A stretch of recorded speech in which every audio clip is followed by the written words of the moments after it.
Good morning, everybody. Welcome to the November 9th regular meeting of the Calaveras County Planning Commission. We'll get started with the Pledge of Allegiance. Pledge allegiance to the flag of the United States of America, to the republic which stands one nation, indivisible, with liberty and justice for all.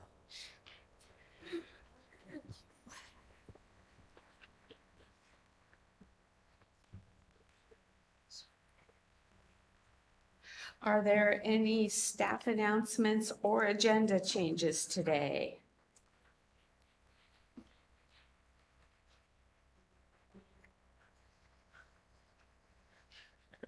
None, Madam Chair. Thank you very much. Thanks.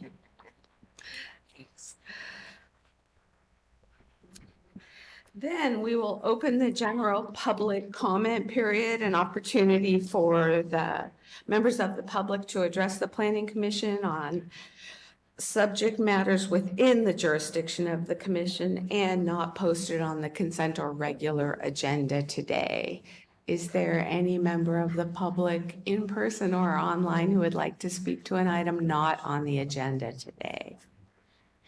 There's no online public comment at this time. Thank you, Annette. Okay, then we will close the public comment period, move on to the consent agenda.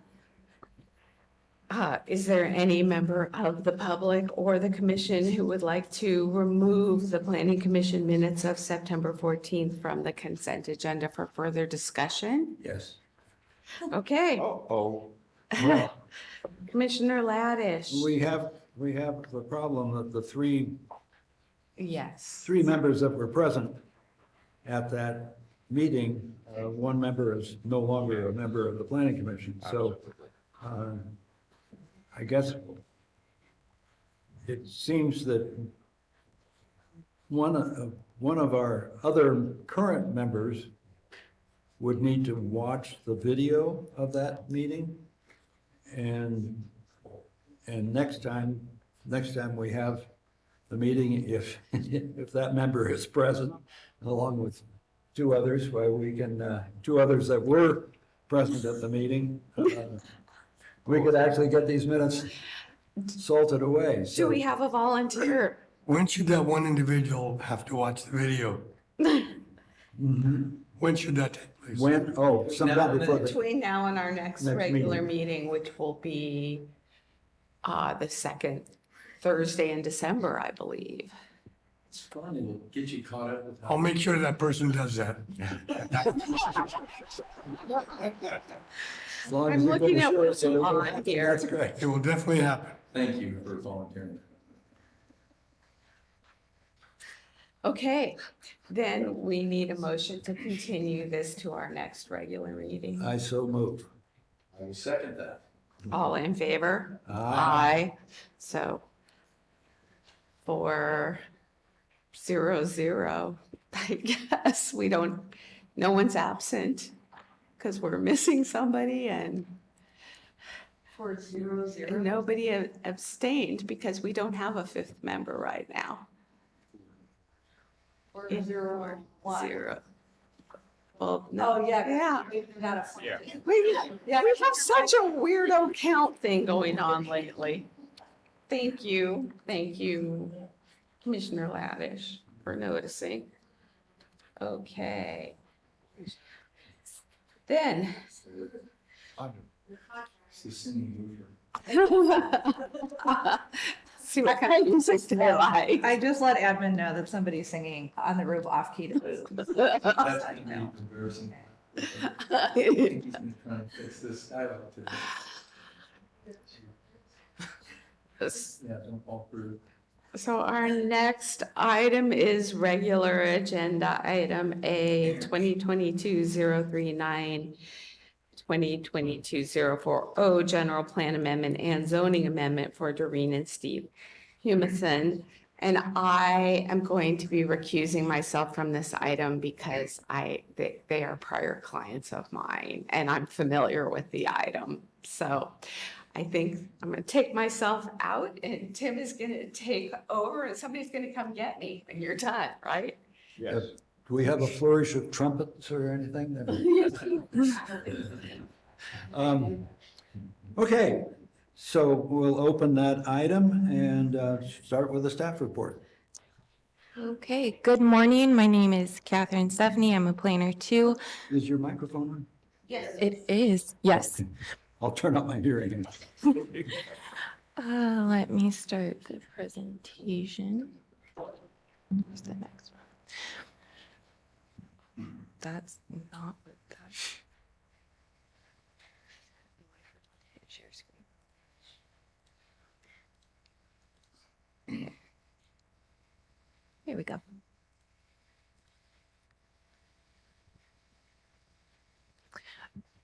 So I am presenting Planning Project 2022-039, a general plan amendment, and 2022-040, a zoning amendment for Doreen and Steve Humison. The subject parcel is located at 73 Mitchell Avenue in Murphy's, about 250 feet east of Highway 4. It's that little red square right there.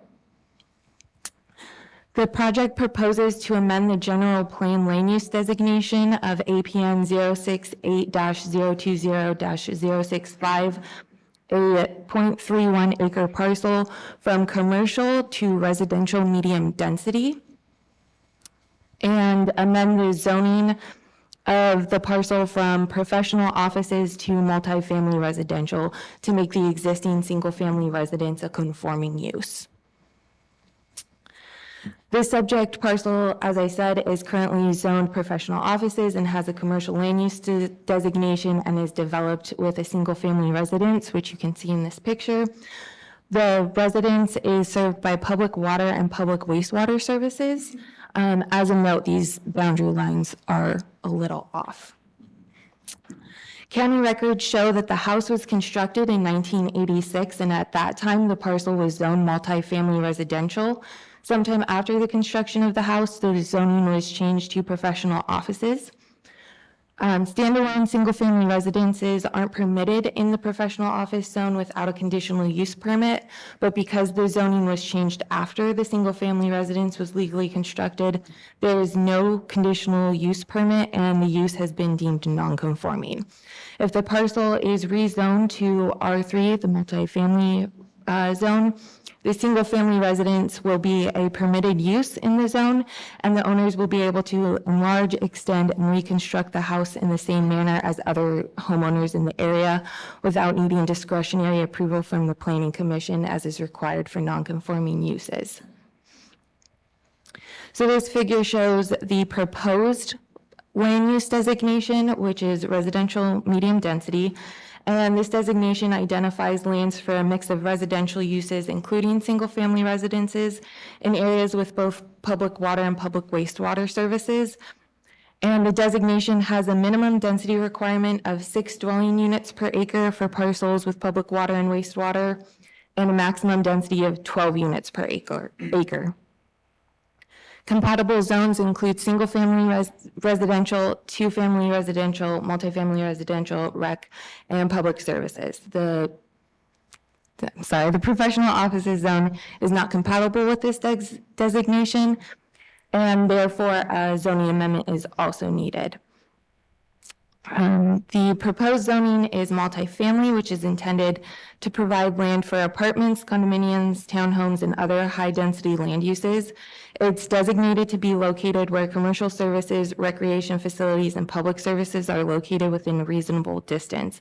A single-family residence is a permitted use in this zone, and although an amendment to R3 would allow the potential development of 3 multifamily residential units, no development is proposed with this project. And the proposed zoning is consistent with the residential medium density land use designation. The surrounding area has a mix of land uses, including commercial, residential, and public service zoned parcels. To the north and the west, so in this area, are commercial and public service uses. Here's the church immediately west of the subject parcel. There's a gas station, a grocery store, a motel in the area. And then to the south and the east are residential uses. They are zoned R1 and R3. And it's a mix of single-family residences, the Murphy's Diggins mobile home park, and there are a handful of duplexes and fourplexes in the area. The general plan designation pattern closely follows the zoning, and the general plan designates the land to the commercial properties, commercial and community center, and the residentially zoned parcels are designated residential low density when R1 and residential medium density when they're zoned R3. The application was routed for 30 days, and during that period, a comment letter was received from the Environmental Management Agency requesting that proper waste disposal, potable water, and sewer services be secured and active. No other comments were received from any agencies. A letter was received from a neighboring property owner who said that they thought the R1 zone would be more applicable than the R3 zone, but that letter was actually received in response to the environmental document, but didn't make any mention of environmental concerns. An initial study was completed analyzing the project-related impacts to the environment, and a negative declaration was prepared in accordance with the California Environmental Quality Act, finding less than significant project-related impacts. The environmental document was available for public review from July 11th to August 10th of 2023, and 3 letters were received. One of those was the neighboring letter, which I previously mentioned, and the other 2 were from the California Department of Transportation and the Central Valley Regional Water Quality Control Board. Both of those letters were standard responses that didn't address specific environmental concerns. Since no comments were received regarding environmental impacts, staff believes that the findings of less than significant impacts were substantiated. The proposed rezone to multifamily could potentially allow the construction of 3 multifamily residential units, but as I said, no construction is proposed currently. The parcel is within a designated area for special status species, which is 2 miles in diameter and covers the entirety of the Murphy's community area.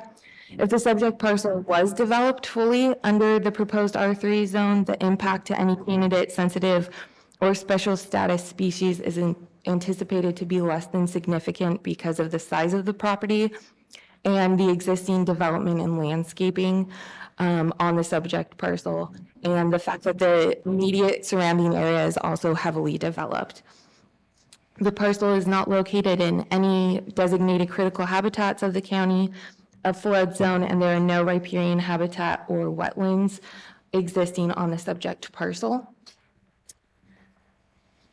In conclusion, staff finds the proposed general plan amendment and zoning amendment to be consistent with the general plan, the zoning, and compatible with surrounding land uses. The existing single-family residence is permitted by the proposed zoning and meets the general plan density requirements, making it consistent with the proposed amendments. The R3 zone is a more appropriate zone for the parcel as well due to the existing development. And in addition, staff found that the project will have less than significant effects on the environment due to the existing site conditions. Does anyone have any comments or questions before I make my recommendation? Commissioner? Pretty clear. I want to commend you on the surrounding land use photograph, because I think of Murphy's Diggins as, well, that's around the corner and back in, and everything. Well, it's right there. Yeah. That was very helpful.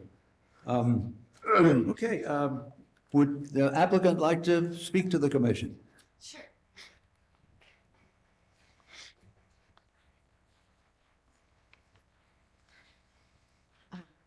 Do I just speak in here? Yeah. So first off, Catherine, that was just amazing. So thank you so much for that. I just kind of want to give you all a little bit of background of why this house is here and it was commercial. It was owned by the Faith Lutheran Church.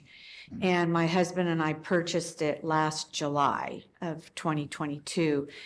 We weren't even aware that the zoning was a situation until Michelle told us. And we went, okay, well, what do we do? So we went ahead and submitted the application for the reasons that it is a residential house.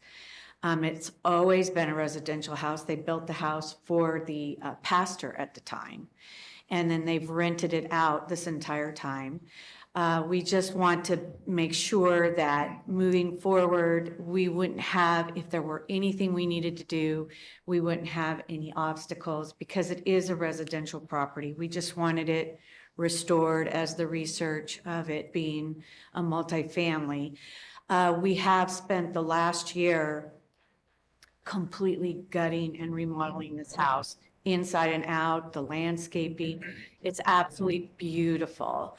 And so we have no intention of doing anything, but, you know, long-term, you never know. You know, it's right next to, it's across the street from all the residential. Since it was that original zone, we're just requesting that we, you know, restore it to the original thing. So that's kind of the little story there. Any questions, Commissioner? No? Thank you. Thank you very much. Thank you. Okay, we'll open it for public comment. There's no public in the room here. Annette, do we have anybody online?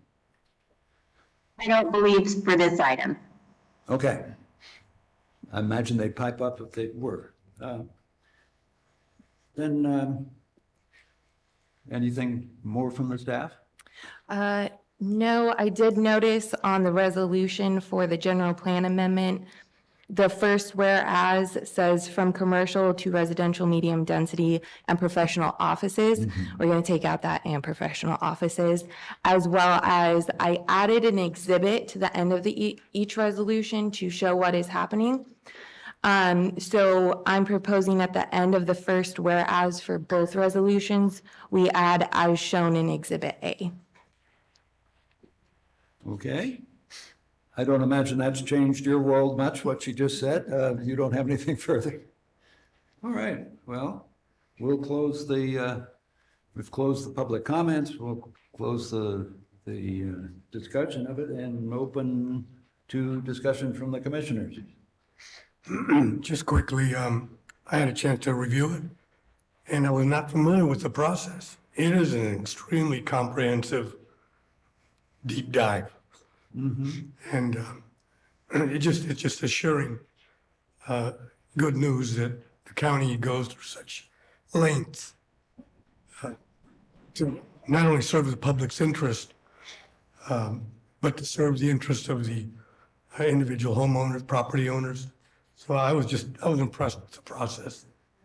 That's all I'm saying. I'm continually impressed with the process, and particularly with the environmental review. I mean, it's very impressive what you go through with any of these, and we really appreciate your digging in each time. Thank you. Then I will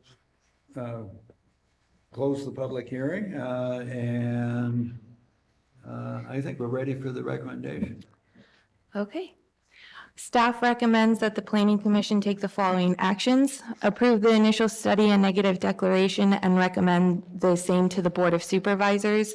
Approve Resolution 2023-15 as amended, recommending the Board of Supervisors amend the general plan land use designation of Assessor parcel number 068-020-065 from commercial to residential medium density, and approve resolution 2023-016 as amended, recommending the Board of Supervisors amend the zoning of APN 068-020-065 from professional offices to multifamily residential.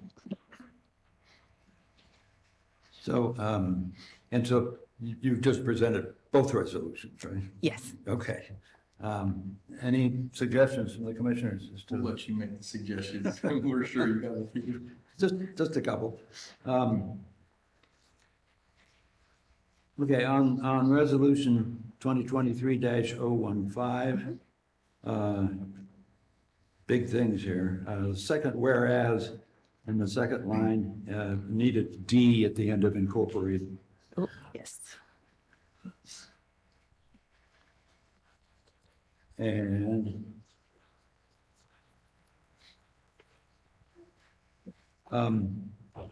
on finding number 5, there's an unnecessary that at the beginning of it. Yes. Okay.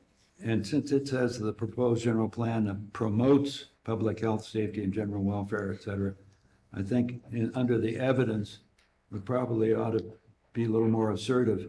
It should say the potential effects of the proposed general plan amendment have been evaluated and determined to promote the proposed designation instead of not to be detrimental. And other than that, I'm happy with it. I think we could probably vote on both of these at the same time. So under 2023-016, again, under the second whereas, we need, to put the D on unincorporated. And I should go back. The second thing, since we didn't have any public testimony down in the 4th whereas, you need to eliminate the reference to public testimony. And we need to do that on the first resolution also.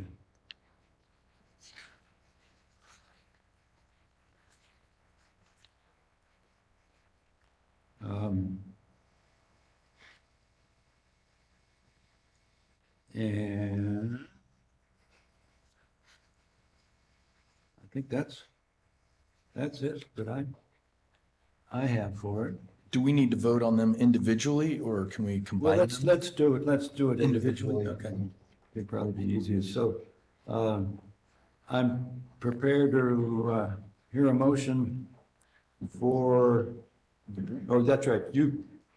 Have you formally presented these to us now? Yes. Okay.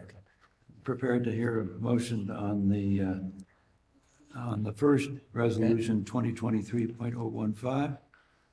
I make a motion that we vote on 2023-015 I second that. As amended? as amended. You want to vote to approve it? Yes. Vote to approve it. Yes. Sorry about that. You want to- Vote to approve. I Okay, second the motion to approve. okay. All in favor of that motion? Aye. Opposed? Nay? Okay. Then whatever the appropriate count is. I think it's 301. 301, okay, yeah. And, okay, then moving on to resolution number 2023-016. Do I have a motion to approve that? I'll make that motion to approve I'll second that motion. As amended, correct?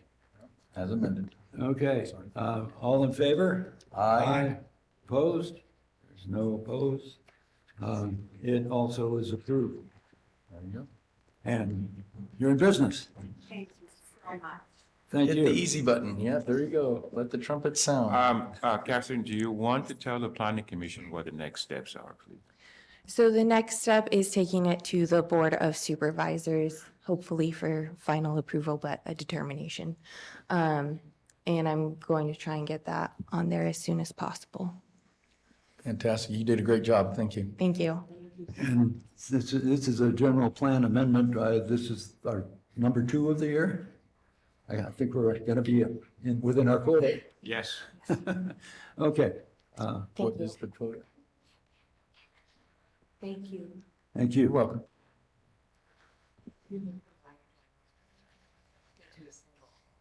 Oh, okay. If you have multiple. All right. Now, Somebody can. I'm not sure Shall this- if the chair is listening. I think she's just about to appear.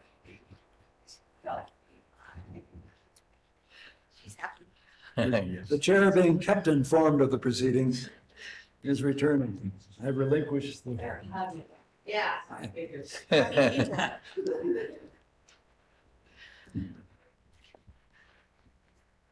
Do we want one more fanfare trumpet? That's okay. It might be mistaken as being for her, so I. They were requested by Commissioner Ladish. Yeah. Of course you. Okay. Then we are back to our continued items. Informational item 1, greenhouse gas reduction plan measures. And how far do we want to get into this today as opposed to working on the zoning since we have limited time? I think Commissioner Ladish has some suggestions about Yeah. next steps on greenhouse gas. Yeah, since we're not going to be meeting for a while, and since we have received from the consultants an updated version that, as I reported yesterday, conforms rather closely to what we had provided them, but has the numerous minor changes. I think we need to discuss a little bit as to where we go from here, but in particular, since they did not change the quantifications from the earlier draft, that there is some possibility that if they do new computations, calculations about the amount of reduction the various measures will make in greenhouse gas emissions in Calaveras County, I think it might be prudent of us to reassert our request that the sequestration pertaining to natural and working lands, that measure be quantified as to its GHG reductions. Given the circumstances of our meetings or non-meetings, I would suggest that I can explore with local authorities, the agricultural commissioner and the UC extension, just what statistics they have that might be useful in quantifying the sequestration. And I could send Gabriel an email that would set forth the sorts of things that are available, or maybe even tables of what is available.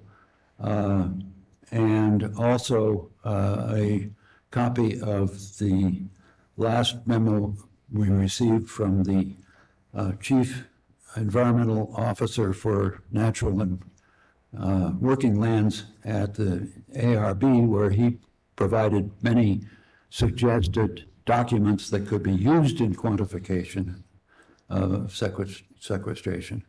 I could send that to Gabriel for provision to the consultants to back up our request that they quantify the sequestration, because that's kind of our insurance policy in case all of a sudden we're below the required levels. That would not include all the suggestions I would have for correcting the actual provisions of the version of the plan that they sent to us. That's something I think the Planning Commission needs to look at before it's submitted. Anyhow, I open up for conversation. So I agree, we should take advantage of the additional time to see if there's anything that we can do. I think that the changes as a result of direction from the board are very, very minimal, minor cleanup items at this point that we need to bring back to the Planning Commission. But we might as well see if we can get any further information. These folks, but also I didn't see a response to your email about getting together with Angels Camp. So I spoke with the county executive officer who wants to have an initial conversation with both Supervisor Fullendorf, just because of the city is in her jurisdiction, as well as with Melissa Raggio, the CCOG director, and try to get a better handle on, for part of it is what the need for the December 12th board meeting is, because it's become unclear to us whether we're all talking about the same thing. It's not, when we talk about bringing something to the board, it sounds like at least some members of the board and some staff thought that that was for final adoption, which we know won't happen then because we have to do CEQA first. It's not clear to me whether CCOG intends to use another consultant for CEQA, and that's part of there's some rush to end of year with the current consultant. And I did assert in an email to the Sierra Business Council, the general consultant, the master consultant, that I just am having a hard time understanding why quantification of our actual numbers for our actual plan could possibly be interpreted as outside the scope of work, but it's not our contract, so we'll see what happens. It's COG's contracts. And that brings up the question, both your comments and council, that the main thing that needs to be done, as far as I can see, with the plan as the draft current exists, is to clear up what the relationship is between our plan and Angels Camp, and to make sense of our general plan's statement that it's to cover all areas of the county. We just need to get that all coordinated and put together and clarified.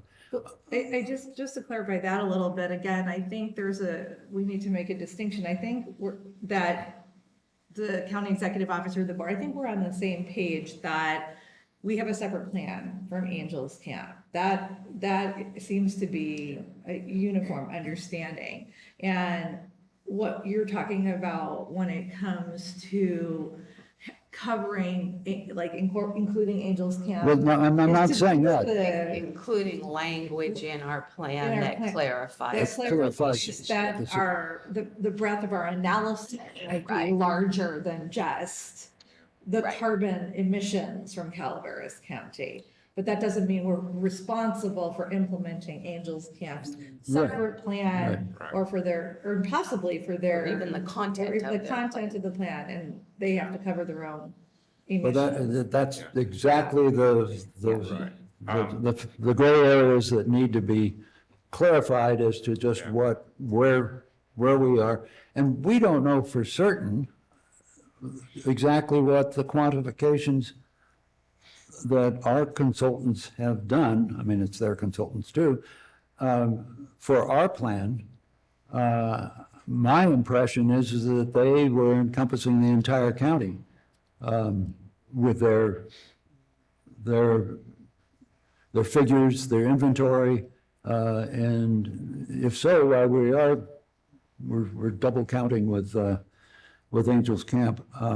So it's an area that needs to be clarified. Right, and I'm not 100% sure that, I know that Angels Camp is requesting us to to get rid of the term unincorporated. I don't know that that's actually legally required, but we can certainly do that to the extent that the powers that be want us to. Yeah, I mean, as long as we have a statement, I think we can delete those references to unincorporated, because that's just here and there and various measures.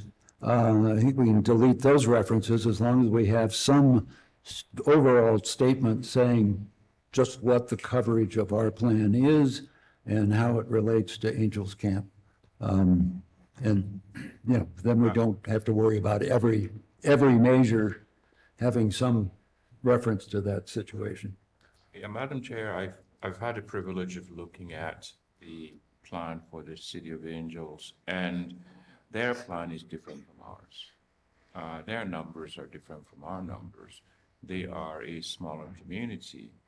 But again, one of the things they actually mentioned to me was that we have language in our plan, which Julie just talked about, where we're specifically talking about unincorporated county area, and they took, I wouldn't use the word exception, but they were a little taken aback by that language in our plan, and I think I brought it to the commission a couple of meetings ago, and we insisted that, you know, this is our plan or whatever. These are two plans that are kind of going in a parallel path. They are a little further ahead than us because they took their plan once to their planning commission, and they've never gone back to the planning commission.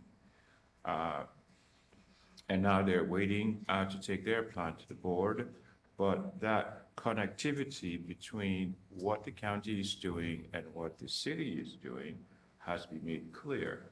They were of the impression for quite some time that we were going to have a joint city council, board of supervisors meeting as far as the plan approval itself. But the plan approval cannot come without the CEQA document. And at this particular point, we haven't even picked a CEQA construction.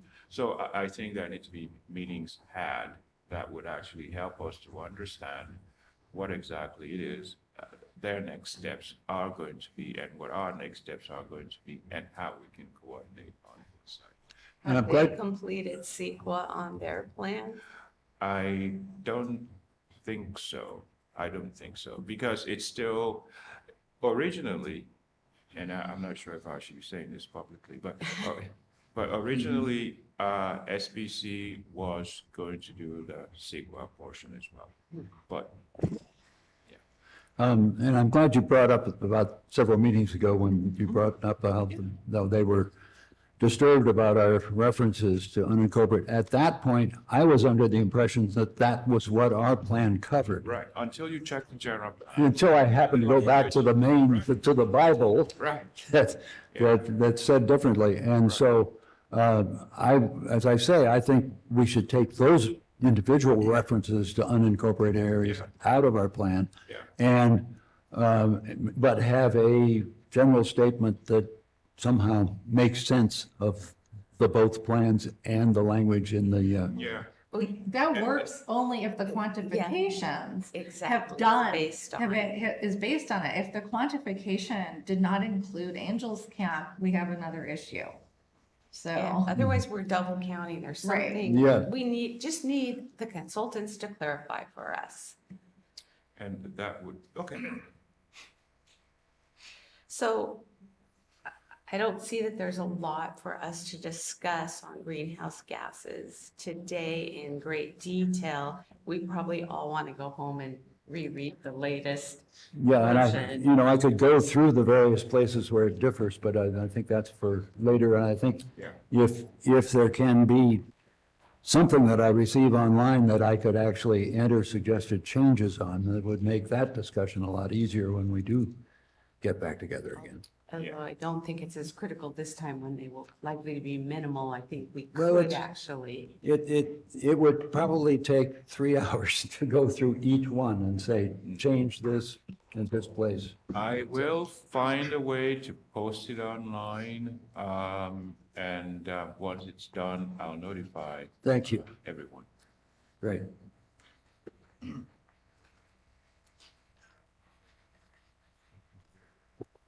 Yes, I think a potential other way is to highlight the stuff in our plan has not shown up in their plan.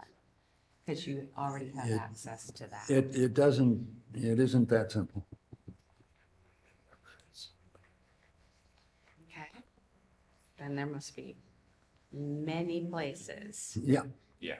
Okay. So one question that would be nice to get answered from the consultants, sooner rather than later were those intentional or just a failure to capture all of our edits? I don't know that we need, I think that what we need from the consultants is what area were their numbers covering? The Yeah. whole county or? No, And I'm I- talking and I- about the many places that you're saying that Yeah, the text does not align. Did they intentionally not change something because they felt it would change the quantification?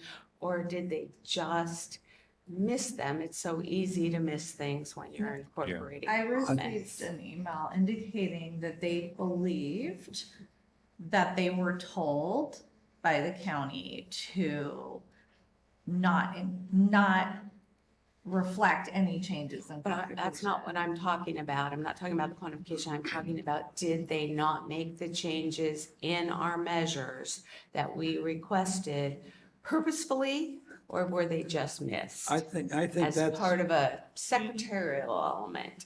I And I think think, and I think the answer we're going to get is that is not part of the existing contractual obligation, and that it would require some kind of contractual amendment for them to do that. That's my guess, and And that's I- why, They and that's why I changed most of think, it, though. yeah, they changed some of it. But In fact, if you no, look, most if of you it look is at the there. mitigation monitoring stuff, some of the language that we implemented are actually included in there. So I was surprised why they took some and left some So out. That's what I'm overlooked it. asking That's what she's for. trying to figure out. But Yeah, I- just ask them if they overlooked it or from. And I guess I guess I'm a little confused because I feel I have an answer. Okay. That, I mean, I feel like I pointed out that Commissioner Lash, and at this point, probably Commissioner Plotnick as well, had done a side-by-side on the two documents, and that some of the measures were not the I same. have not compared I, them yet. I really think it's best that we not raise that question right now. We raise that we do look at the, at what they changed and go from there. Most of it, almost all of it, I think was done with the intention of conforming to our measure. Language. And right now, I think things are so sensitized, I think that if we just will eventually go back to them and say, these are the changes we suggest to what you have, we don't reach the point of where you're really trying to sandbag us, or were you trying to, that's what I was getting at. I just don't think that we can, it doesn't make sense for us just to ask for the same change again if they intentionally eliminated it for some technical reason that we are unaware of. That's a valid point. But Yeah, that could do be you have a measured, list of the that could be measure by measure. concerns? Yes, I- I mean, if there, I don't know, if there are 100 changes, 80 changes. Do you but- have the list of differences? Do you have something showing where we could send it to them? Oh, no, and show that's them? it's scribbled on their thing. That's why I need a copy that I can indicate those changes on. You need it electronically? Yeah, But Okay. we may not need it if their intention was to have incorporated everything and they just missed They the did, places. or they didn't change it intentionally because they felt it would impact our numbers. So I guess the Merida said the changes that you're referring to are probably because we were directed to omit those measures that would change the quantification. Or So to, there, now that's That it. was maybe the- that is an answer. that is, so that's where I feel, let me actually bring up the language. That's- So. That's a different version of, I thought we'd just been told that they thought they were under an order from the county not to change the numbers. So So that's why I'm asking my Yeah. question. I said, I'm hearing from a commissioner that there are some minor differences between the planning commission approved document and the draft you were working on, but this is presumably something that can be fixed before the final document is adopted. The response was, great, we will look for the updates from planning. I think that part was because they were looking for staff updates that we didn't have time to give to them. And then she goes, when we were given the planning commission revisions, we were instructed by Gabriel to not include any revisions that would change the quantification of the measure. So these are probably the differences Tim Laddish is saying. That's what I got. Oh. Those are two different answers. I guess I'm not They go together. understanding the distinction. How is it different? Because they omitted them because they are gonna change the quantifications is what I. But they're not really saying, they're saying that's probably why. Yeah, there's And that. No, you that's why want to we're awaiting those final But we don't know for comments sure. to identify that. I can double check it They, with they them. could tell us Yeah. which ones they Yeah. didn't change I- on purpose. And now that I understand Yeah. what the conversation, I agree. And I think that's the way to put it is. I'm which gonna ask ones- if they can specify. Which they, yeah. And if it's taking pursue funding away from the public transit thing, we're all sunk.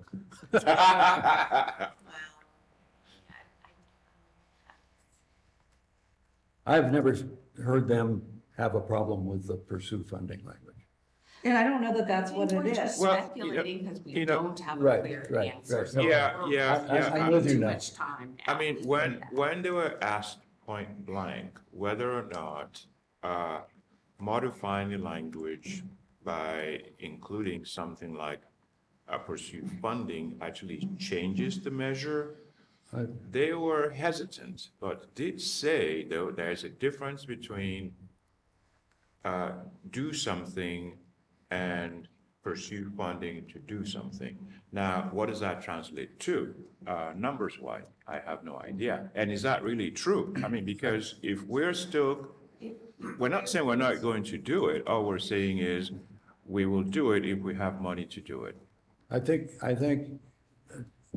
I would make the current request, which changes were made, if any, in order to preserve the quantification. I'm asking that question right now. Which Yeah. changes weren't made in Well, order to. well, no, yeah. well, Yeah. well, Well, I I just- think can hopefully you- there'll be very few with the, Right. if So- any. I'm gonna say, can you please specify which measures, if any, were one, changed, or two, not quantified in your final version of the draft GHGRP based on the direction you believe you were given to not change quantification? Does that work? Would you repeat the first part? I think that number 2 is not necessary. Can you please specify which measures, if any, were one, changed, or two, not quantified in your final version of the draft GHGRP based on the direction you believe you were given to not change your original quantification? I think we can do without the number 2. I actually think what we were asking for is which requested edits were not incorporated in order to avoid changes to the quantification. Okay. Well, I'll wait till they- I think it's easier to say which of your changes from our version, which I think is what you're asking. It is what she's asking, but I'm not sure they will understand what changes we're talking about then. I think we have to Yeah. be extraordinarily explicit about what I'll put in whatever language question you changes. want. Well, I just think you're gonna have to be so clear about whose changes we're talking about. May I suggest that after this Yeah. meeting, that Okay. that the chair and I and council and Okay. director get fine tune that? Is that Yeah, okay? let's, Okay with- Is everybody else okay with that? I love that. Yes. Great idea. Good update. Yeah, so is there anything else, Gabriel or Julie, that you feel we should discuss about greenhouse gases before we return to the zoning code update? nothing that's come up in the last 20. Did we leave off? So we will next be talking about greenhouse gases on the second Thursday in December, is that correct? I think the 14th. Sorry. What was the question? The next. We will next be Yes. discussing this at the second meeting in December, the second That's the Thursday, the 14th. So- Okay. Should I That's make a our next motion planning to meeting. continue to that?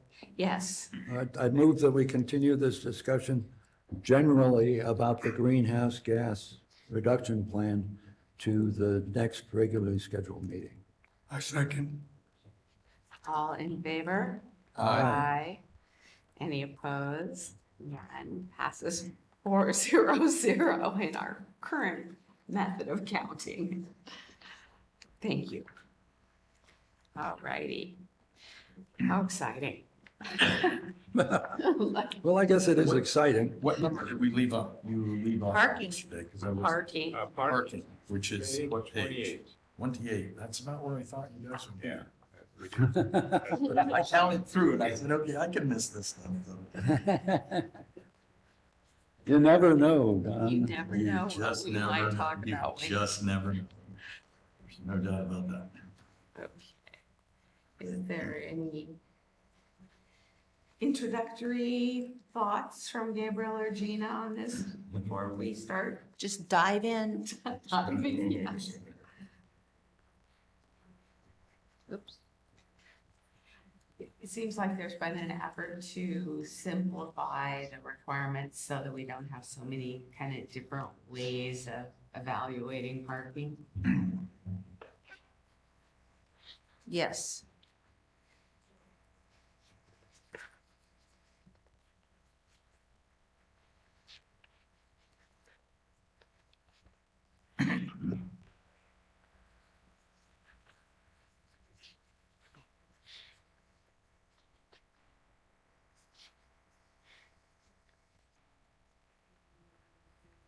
Is there anything that has jumped out at you? Well, I think Martha may have talked about this a while back. And the question that I think I posed was, if you had a building that had parking, let's say for retail, 4 spaces per 1,000 square feet, 1,500 square foot building, 4 spaces per 1,000, 6 parking spaces, and that same building now wants to use that as a restaurant, which has a higher parking requirement than a retail building, what are the implications from a zoning standpoint for staff? Historically, Gina, you can chime in on this one. Historically, we have required additional parking, right? For a change of Changing use, as part of, that we are aware of as part of maybe a tenant improvement application being submitted. We realize that, oh, this retail or dental office or Right. whatever now wants to become a sit-down or takeout restaurant, which has a higher parking requirement. So the draft code currently allows for changes in use without additional parking requirements, provided that they're in the same use classification. So if you're changing the use classification, then we have to reevaluate for the possibility of additional parking. But that's only if we're talking about a different use classification. Right, but didn't she mention something about applying for a CUP or an AUP if you change classification for the parking? So let's say, let's say the site is, there's a specific number of parking spaces. You have to go off-site to get additional parking, but the restaurant wants to move in. How do we accommodate that increase in parking demand with the limited parking spaces on site? Well, there's off-site allowances once we get there. I mean, that's further down into code. Parking designs, location required for parking, parking in lieu fees. There's some other options in here if we want to roll through those. I think we do allow, right now, Yeah, I With the think- elimination, well, the PX combining zone is that mechanism that we use now for off-site parking allowances. So if you have a situation where you've got, another parking lot within a reasonable distance, walking distance of your project site that is, can accommodate the need for your parking in addition to their parking. Right now, you can zone it with an off-site combining zone, and you would have to record an agreement that says that this parking lot is, providing parking for these businesses as well as this off-site business. But with the elimination of the PX combining zone, we do have a provision still in here for that kind of an agreement. But it seems to be less formal. And when I asked Martha about that, lack of formality, she said that most jurisdictions are really moving away from that formal recorded agreement situation, and just kind of more or less saying, here it is, it works, kind of let's move on. Well, that's something. And in our historic downtown Right. areas, we have traditionally not required additional parking if it was, I'm just gonna make up some zoning, so as long as it was a C zoning that stayed the same, that even if the use changed from food service to retail and back and forth, because that happens in Right. some of these old buildings. So they were already grandfathered in for parking because they were historic buildings that have had a commercial Right. use in them. Yeah, I mean, yeah. And it's changed multiple times, and we have never required Yeah. a change in the parking requirement because it would be so hard to quantify them because it might swap back Right. in a Right. few Yeah, years I- anyway, and there are such small spaces anyway that the Right. number of parking spaces. No, I think for historic Yeah. buildings, we make exceptions, but I want to draw the commission's attention to 17.07020 B1. What was that? Page number 28, 17.07.020 applicability, B1. And it kind of seems to says, when a change in use, expansion of a use or expansion of the floor area creates an increase of 10% or more in the number of required on-site parking spaces, additional on-site parking shall be provided for such addition, enlargement, or change in use, and not for the entire building or site. So I guess the key thing here is this 10%. Yeah, that's for an expansion. So if we have an existing building that's expanding, building on, adding additional square footage to the structure, or the use could even, I think we could even consider that if you're proposing, say, an outdoor dining area that doesn't need necessarily construction. If you're adding, more than 10% of expanding out into this area that's gonna therefore be seating, then we can calculate more parking. Is that what you're wanting? You're proposing is to add more parking? When Is that necessary, possible, is it? when necessary. It down there? Well, I mean, this is, You are. Well, this no, is of it's course for the entire county, but Murphy's is unique in that they have the Murphy's in lieu of parking fee. So if there are, a situation where someone cannot meet those on-site parking requirements, don't have otherwise any off-site, options, then they can put money forth into the, in lieu of Murphy's parking fee fund.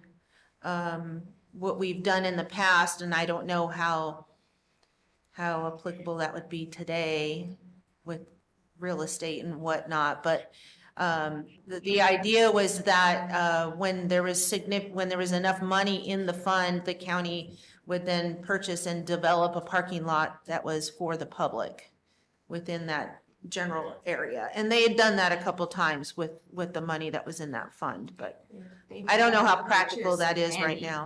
They have leased. Yeah, it. leased, yeah. I have a lot of comments on the way that in-law parking. Yeah. Been handled, which seemed really smart at the time and long-term. It's Right, really right. not. But I think you're right, Michelle. As a result of the lease, I think we have lost at least one, if not two of those parking Oh, areas. okay. Yeah, yeah.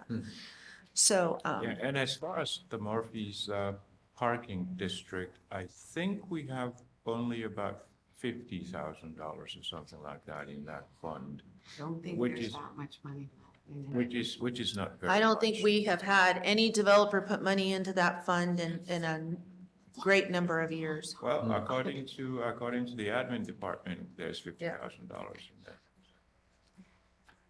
So There's- it's been drawn down in the last couple of years with continued leasing on short-term basis.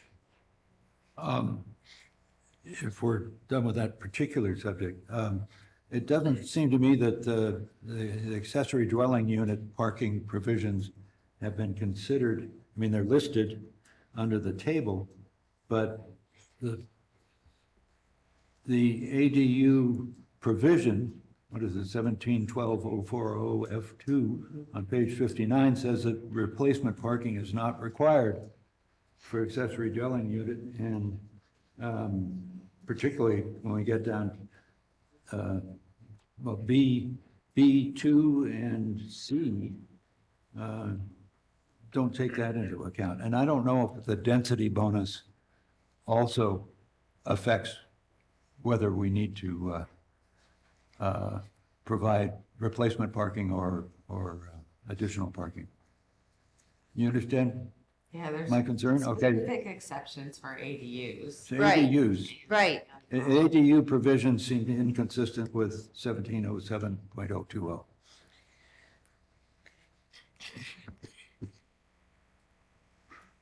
Seems like they should just be reflected in Yeah, there, those exceptions. Right, and the same is true of 030, existing parking to be maintained.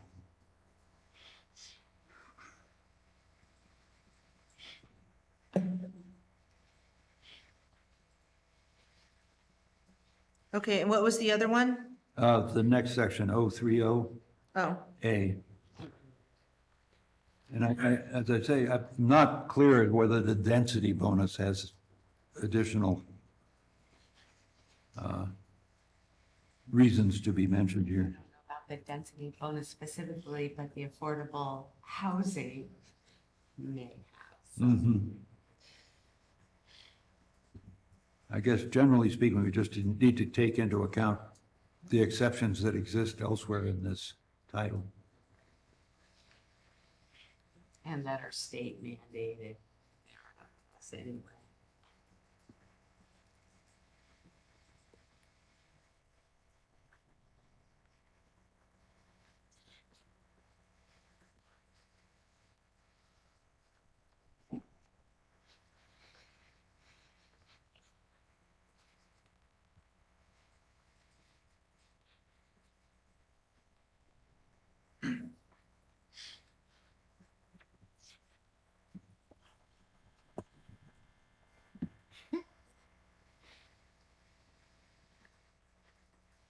Good hands.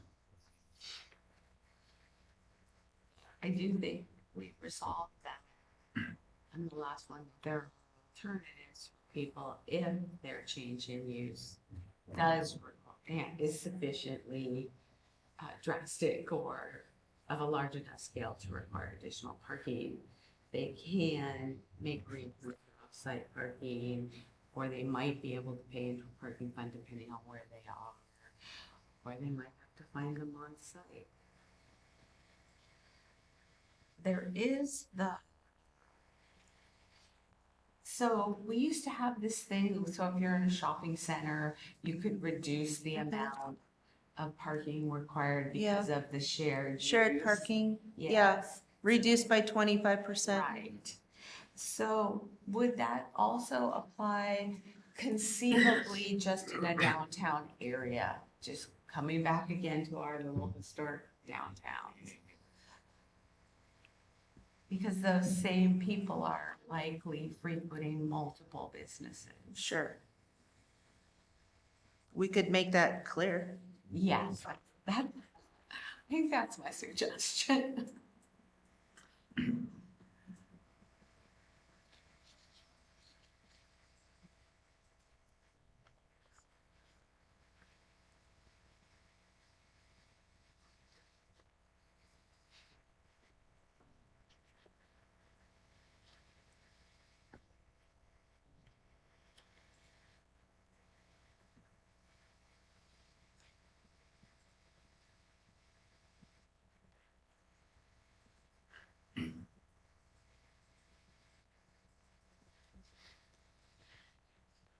And I might have missed it, but I don't see options for compact parking and.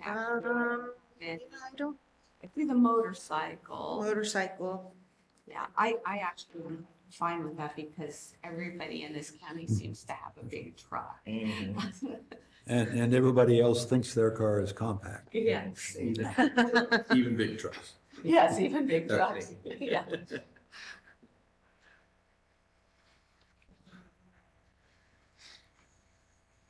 You want a specific, are you ready, Gina, for something else? Go ahead. In section 030, general provisions, non-conforming parking, an existing use of land or structure shall not be deemed, I would think we want to say in violation. Non-conforming seems to come with with an inference that, well, if it's non-conforming, it's still okay. And what we're trying to do here, I think, is to establish the legal nonconformity of pre-existing parking. Anyhow, I think in violation instead of nonconforming might be a good substitute. And then it says, provided that facilities used for parking as of the date of adoption, of this code. Do we want to do code or title or? I think elsewhere we've said title or chapter. We should probably roll through the whole entire document to be consistent. Yeah, If we want to call it title, which is a little more specific than that's zoning. code or, yeah. Yeah, You want to refer to title? yeah. Well, there's the Calaveras County Code uses chapter, not title. Well, there is a title that's zoning. and then Title the- 17 Yeah, in Title 17, and then the chapters within the title. were under the title. Okay. But since we will be adopting Title a 17. title, yeah. Yeah. So either title or chapter, I think would be fine. And then are not reduced in number to less than what this chapter you have requires. I think it should be that what this chapter required immediately before adoption.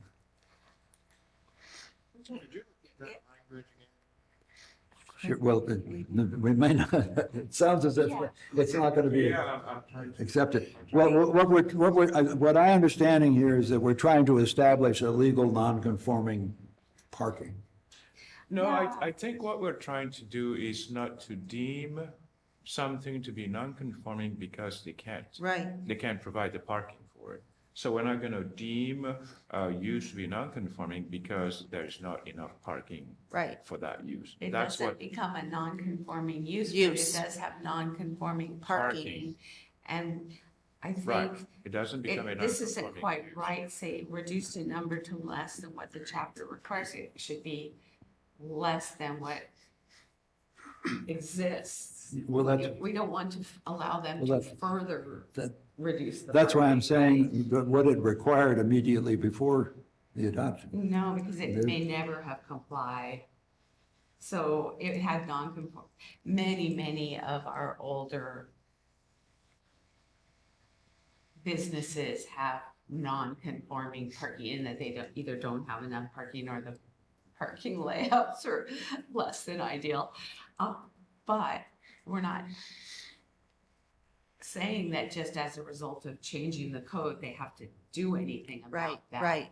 But they don't suddenly become a non-conforming use with all the privileges of a non-conforming use, but they are allowed to continue their non-conforming parking. I think that's what we're trying to say. Yes. Yes. Well, I think the problem is that it's what this chapter requires, Yeah, we don't, is, not what we want to say. don't we want to say what the chapter required when the change in law happened? That's where I think. Yeah, but it's not necessarily with the change of this, it may never have been conforming. Because we haven't had a zoning code for it, a zoning title, ordinance, whatever, forever. So, Well, okay, There's just- I'm open to whatever Yeah, suggestions. If you see I understand, problem. yeah, I understand. I think we just need to clarify that it does not become a non-conforming use, so that's one item. And then the second item is, however, a non-conforming parking shall be allowed to continue but may not be reduced. Right? I mean, that's what we're saying elsewhere. Yes. So what if you change the subtitle to non-conforming use instead of non-conforming parking? Or have both as separate issues.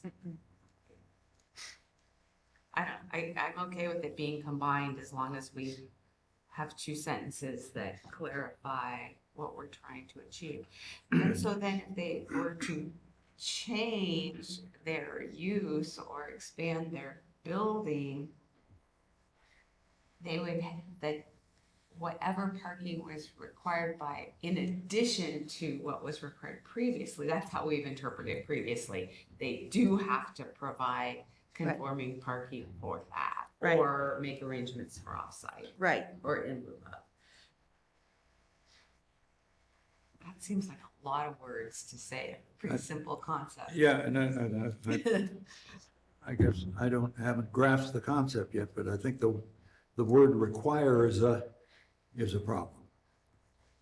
Yeah, it's just not, it could just end with is not reduced in number from what exists. Oh, well Yeah, then, that basically is a concept. well, Yes. so I mean, even if they were non-conforming before. Right.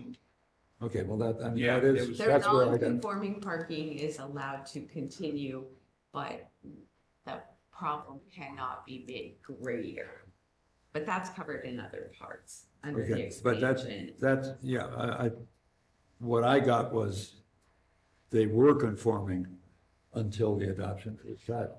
It And may or that's, may not have been. Yeah, okay. It doesn't really Anyhow, matter. since I'm a little unclear, I would appreciate whatever clarity can be provided.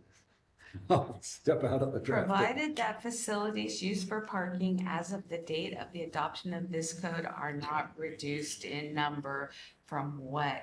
To less than what this chapter requires. No, that's That's not what it what is. we Yeah, want I to know, but that's, Yeah. so, Are not reduced in number, yeah, period, period. yes. Well, then, so they could be totally out of violation? Yeah. Yeah. Oh, everybody's in agreement? Yeah, Oh, well, then well, at least that's how we've handled it. They're- That's they're- because they're sometimes totally there's out of nothing they agre- can do. they're totally out of violation before the adoption of this article, but when the article is adopted, they're okay. Well, the same thing happened the last go round and the time before that. We've continued to allow them. But you're assuming that at one point, what they provided was consistent with the law. Right. And that part would be eliminated by just saying, Do you want to Reduced use in number. legal non-conforming? Do we want to use that language again? Legal non-conforming? Well, I that- know, Tim just changed it into. Well- because we don't have Violation. necessarily good documentation to say Right. that there was, this particular parcel has been developed this way and been in use all this time with no parking or 2 parking places. And so it never really conformed to anything, but it pre-existed any requirement Right. for parking. So I guess it is legal That would be legal non-conforming. non-conforming. Okay, yeah, well then that, So, so as long as at one time it was permitted. When at the time that they had the parking now seen as a problem started, as long as they weren't violating the law at the time There. that happened. Now, It's a now, legal, we can say, that is a legal Yes. Non-conforming Okay. situation. so how do we say that? Put legal in front of non-conforming or B then? Is Well, that- no, you don't want it to, you don't want it to be deemed to be legal non-conforming. I think what they're trying to say is shall not be deemed to be bad. I mean, to put it in a completely non-legal term. That's why I suggested in violation instead of non-conforming. Wow. Um, I like the word, non-conforming is more consistent with the rest of code. okay. Violation makes it sound like Yeah. there's, Like they're doing. Okay, but, they're doing but, something doing wrong. something. but you don't want to say legal non-conforming there. No, Okay. Why can't it just say are not further reduced in number? Period. Yeah, that would fix it in my opinion. Where are you putting that? So, It's already there. provided that facilities used for parking as of the date of the adoption of this code are not further reduced in number. period. Do you want, or you can put a legal existing use of land or structure shall not need to be non-conforming at the top. Yes. A pre-existing legal use. Well, no, what we're talking about is We're not illegal. talking about the Well- use, Yeah, we're only we're- talking about yeah. parking. The whole concept is I don't- not to render use to be non-conforming because it doesn't have parking based on current code. So what the code is saying is, we're gonna protect that use, we're not gonna call it non-conforming, as long as we don't further reduce the number of parking spaces that currently exists. Do we Yeah. want to say something about provided that facilities used for parking once legal? No, I just don't think we Okay. should go there. Yeah, Okay, all I right, think it matters. all right. I mean, I think it's very clear and I really don't think Julie it said- matters. It's very, Well, it's very, a policy. How we call. got I mean, there. if your policy decision is you don't care whether it was ever legal in the first place. Yes. No. Yeah, Then, that's basically. but if that, I don't know that that's what people are saying, that whether a majority of people, so if somebody knew they were supposed to have 2 parking spaces at one point and they only had 1 and and there was no evidence that they did this prior to the requirement being put in place, you know, then if you want to actually make it so people who did not legally create enough parking Yeah. don't get the benefit, but you have to first decide amongst yourselves what your policy preference is. I would agree that if you're trying to prevent people who were illegally having inadequate parking, that as you've just amended it is not enough to do that. yeah, Oh, so I think if we relabeled it legal non-conforming parking and then said, an existing use of land or structure shall not deem to be non-conforming solely because of a lack of parking facilities. So we're not talking anything about the use is probably conforming. Required by this chapter, provided that facilities used for parking as of the date of adoption of this code are not further reduced in number. So we could say Then we're currently, just describing what we could say a lack of currently required parking facilities to make that further clear too. Instead of solely because of a lack of currently required. okay, There, that's and then we fine. could also call it legal non-conforming parking, But- and then, Right. then we're probably okay, but. but we're still, Yes. given the example that council just said, we're still saying people that even knew they were in violation when they set up their parking and it was inadequate, it's going to be adequate now. If they were allowed to do it at that time. Well, no, well, then if they were allowed to do it, well, then it was legal. Then it's legal non-conforming. That's what Well- we're just saying. All of it is legal non-conforming. under How do you those. determine what you're saying, whether they did it on purpose or not? I- The fact Yeah, is, you'll it's never been know. that way, and we're gonna allow it to stay that way. But when when we do non-conforming uses with buildings, So we say solely, right? The word solely suggests that we're gonna do a little further analysis if there's some other reason why we shouldn't allow it, right? I mean, okay, you could change it, but I mean, no, I mean, I think you're onto it. I mean, if we really, I think really what we're trying to do though is to not allow the fact that somebody has, let's say they have a use that was never established as legal, non-conforming, and they don't have enough parking. yeah, Well, the fact that they don't have enough parking and we're saying that's okay that they don't have enough parking does not establish a legal non-conforming Right, use right. that was never approved. And so they do Right. not automatically get that A free buy pass. on those requirements. but they get that buy on the parking. But their use might have to go away, so it really doesn't, then the parking doesn't matter. no, I actually see what Commissioner Ladish is saying. There are two separate issues. Yes. One is the non-conforming use. The other is that they might have had a legal use, but they didn't put in the parking they were required to put in at the time that they did it. Right. And so we probably could, if the majority of the commission wants to make sure that those people are not rewarded by allowing to continue or worsen the use, we could wordsmith this and put another sentence in or something if you wanted to. I mean, if I don't know whether you want to. So is what I you're don't think proposing that's that what we we're go back saying. and force those people to not be doing? Let's assume we know.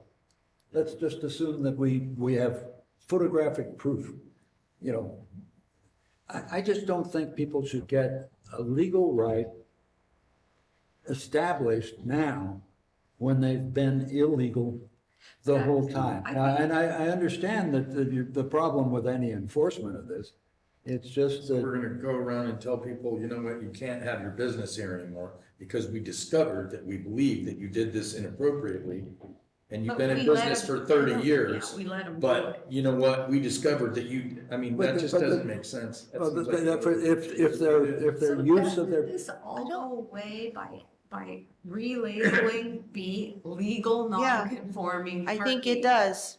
Because now we're only talking about those That things specific, that were not right. an, Right. blatant. So anything that was illegal at the time is still illegal regardless of the Yeah, 20 parking. minutes ago, but we're still talking about. Okay, that's fine. Okay. We could also add an existing lawful use of land or structure shall not be deemed to be non-conforming solely because of a lack of currently required parking facilities required by I this like chapter. that. And then we add even more, we reinforce, and I don't think at that point that any judge is gonna say, well, that, you didn't have the magic words that would allowed us to I like perpetuate. having a lawful use. Mm-hmm. Yeah, because that takes in non-conforming. Did you type that? I have it written in red here. I can. Can you read that again? So, okay. I'm running out of room. I'm gonna. The title of B would be legal non-conforming parking. So that's the first clue that we're not, Yes. that we're Right. not memorializing illegal uses. And then it would say an existing lawful use of land or structure shall not be deemed to be non-conforming solely because of a lack of currently required parking facilities required by this chapter, comma, provided that facilities used for parking as of the date of adoption of this code are not further reduced in number Period. to less than what this chapter requires. No, No, yeah, I no. gotta get Oh, we're getting rid of that, sorry. Get rid of Okay, that. period, after number. Period. Exactly. Where are the horns? We need the horns now. Right. You want the horns? Yes, we gotta have horns. That was It's painful. fun. I think we should adjourn until next February. Yeah, exactly. There you go. Because we've managed to address That one was issue. painful right there. I love any opportunity you give me to play my sounds. Yes, fun. I like it. It's much improved. Okay. Okay, under the table, where where you list accessory dwelling units, should we cite to the parking provision of, for, after none, just cite to the code section? 17.12.040.f.2? Yes, probably. Where is this that you're looking? Oh, in the table, on page 29, there's a listing for accessory dwelling unit.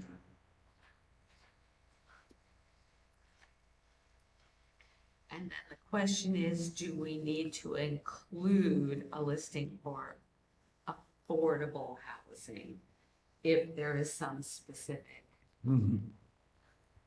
variation from our code that we need to recognize? So that's really a question. We'll have to look that up. Yeah.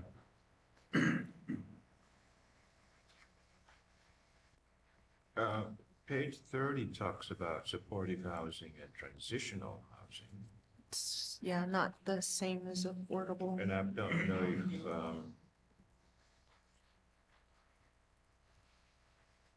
Those are different. Why would we types. reduce the parking though? I mean, it's still a dwelling.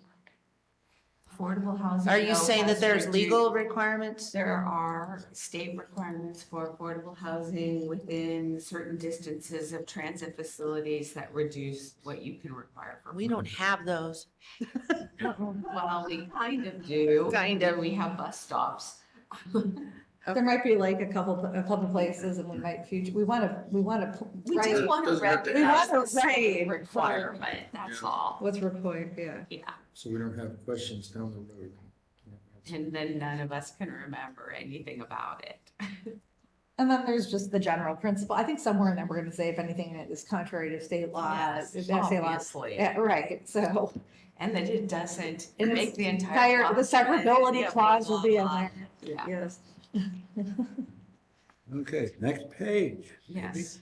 Down under commercial uses, animal sanctuary, we're requiring 10 parking spaces. And where did that come from? Because doesn't it depend on the size of the sanctuary, It whether seems- they have public access to it or not, and the number of. Well, it seems to me, employees? if nothing else, we just take the reference to animal sanctuary out, because if, say that you only has 8,000 square feet of outdoor use, why then under the standard above would be 4 parking places. So I think you don't need to list it under an exception. I'm wondering where it came from, though. I would be curious. I don't know. I mean, I can there's a ask. clause, but then, Yeah. which is a humongous. Well, I mean, it's a huge facility and they have, not only do they have volunteers, they've got, paid employees and they have events. They also need trucks with huge Right. cages for Yes. the animals. So, right? The elephants are there. So there are small animal sanctuaries throughout the county. I mean, there's one near Sheep Ranch that, I don't know how It many seems like it animals would she have has. to be determined Yeah, on a case by case Llamas and basis, everything else.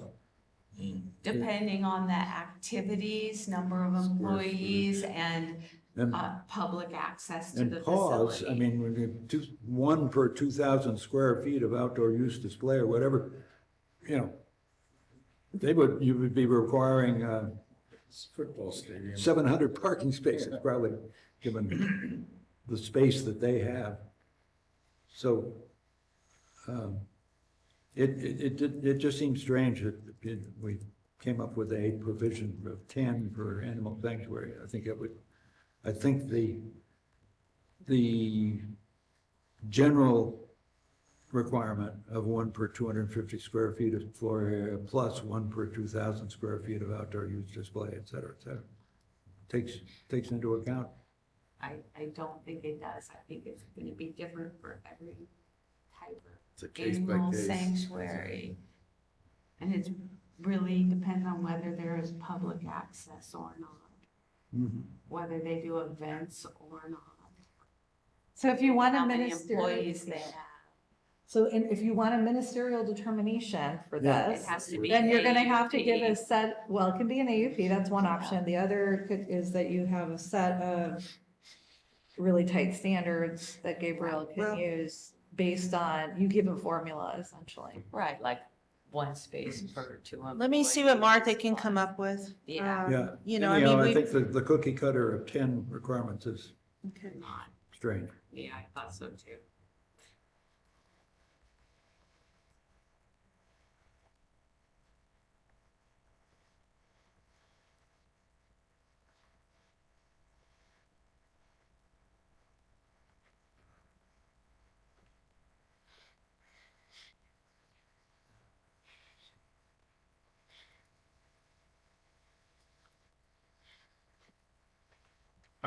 Regina, under what category would we have parking for churches?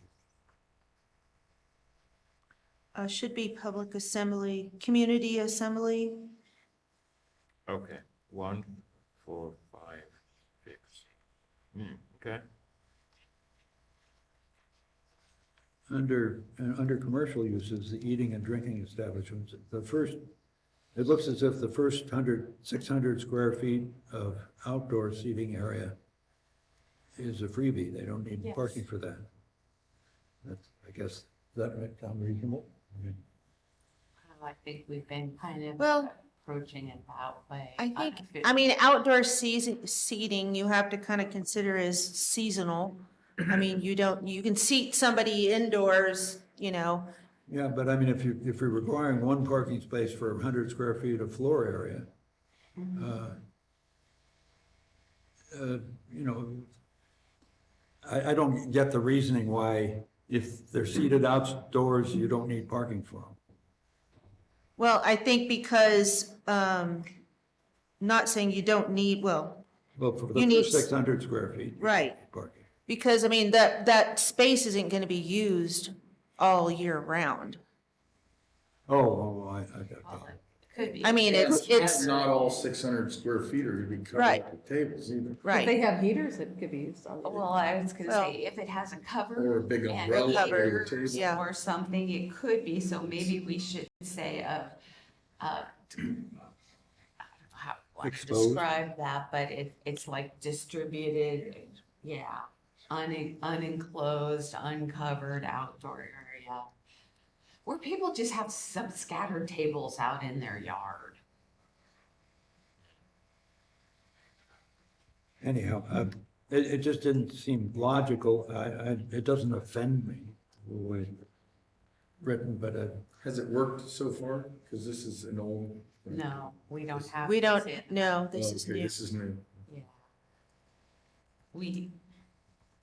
Our code implies that it would be the same outside. Right, the same outside for But then inside, we there's have no not been distinction. Enforcing that fully for many,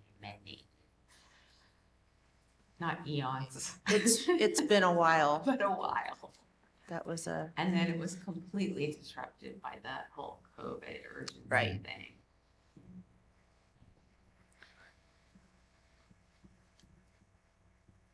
So I think this is a way to codify something.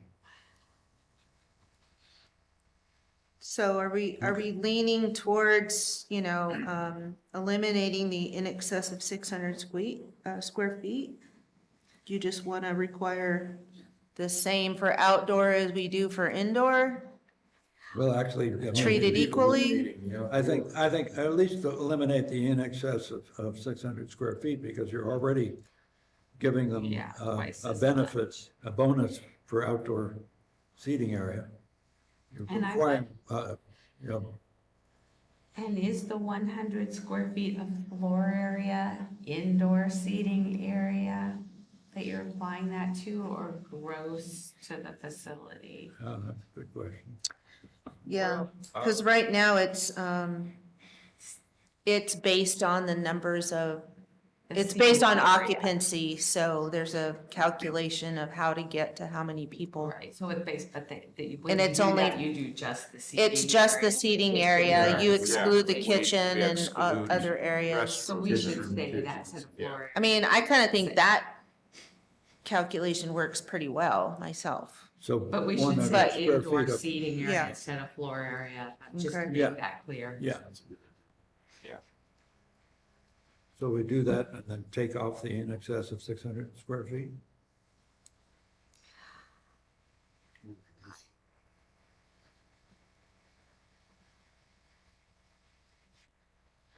So 1 per 200, so And then reduce, The way I would get it is, I mean, do we see them as equal? Seating is seating. well, I see your point about the seasonal thing, so I mean. I don't One know. per 100 square feet of indoor seating floor area plus 1 per 200 square feet of outdoor seating area. seems already Period. to take into account. Yeah, You want to just leave that then? well, you're taking off the in excess of 600 Right. square feet. Yeah, When we see this again, when it comes back to us, we'll all be thinking, like, is that the- Yeah, exactly. That's okay, Now- though. now how, this requirement, how does this come under review by the county? Usually with the building permit, Uh-huh. So, but if an if we have a existing- change of use, then that might be accompanied with, plans for some sort of interior remodel. Maybe it'll get to us at the point of a business license. There's usually something that comes across our desk that we're able to catch it. That somebody is questioning, aha, we have a change of use. It's either new or a change of use. Right. usually. Or an expansion, something. Yeah. Now, on drive-through facility, now there are specific provisions about drive-through facilities. So, as required for the associated use plus queue space for vehicles based on an analysis acceptable to the director. How's that getting to the director? Right. Well, again, that'll be through a building permit. But That they're putting in a drive-in window? Right. I mean- I have a question. an analysis acceptable to the director is a little, Plan. the language could be improved there. Well, but we have specific provisions, that you can't, you have to have an exit lane that isn't the drive-in. I don't know that we need that. If we have a mixed-use shopping center, what are the guidelines that we would use? Because I've seen codes that have shopping center parking. And what a shopping center parking does is it allocates parking based on what some of the potential land uses might be. Some uses, you might, in a mixed-use shopping center, you may have a theater, a cinema. You might have restaurants, and you might have retail, you might have a nail salon. And then when you mash all that together, what do you require as parking? Do we go by each individual use, which would be, or do we say go do a parking study? I just don't see anything in here that addresses that. Maybe it's not in this section, maybe it's somewhere else in the Well, code. no, it would be in this section, but, So typically it's no. on the gross square footage of Right. the shopping center, you determine, there's a number for that. Yeah. That gets, if spaces like a theater are specifically designed, Right, so you could right. figure that out based on the assembly. right. I mean, there's no So those- ifs, ands, or buts. A theater is a theater. It's not Yeah, a grocery it's not store or something else. But the other spaces is generally gross because you don't know who those tenants Right. are gonna be. Right. And the except for tenants can anchor change. tenants. Right, so what's the number? Well, it's based on the gross floor area. Whatever, it's now. Right, based on the 200 zoning. It'll be based on, it would be a commercial center, so you'd have to, I don't know, it's probably a good question. Yeah.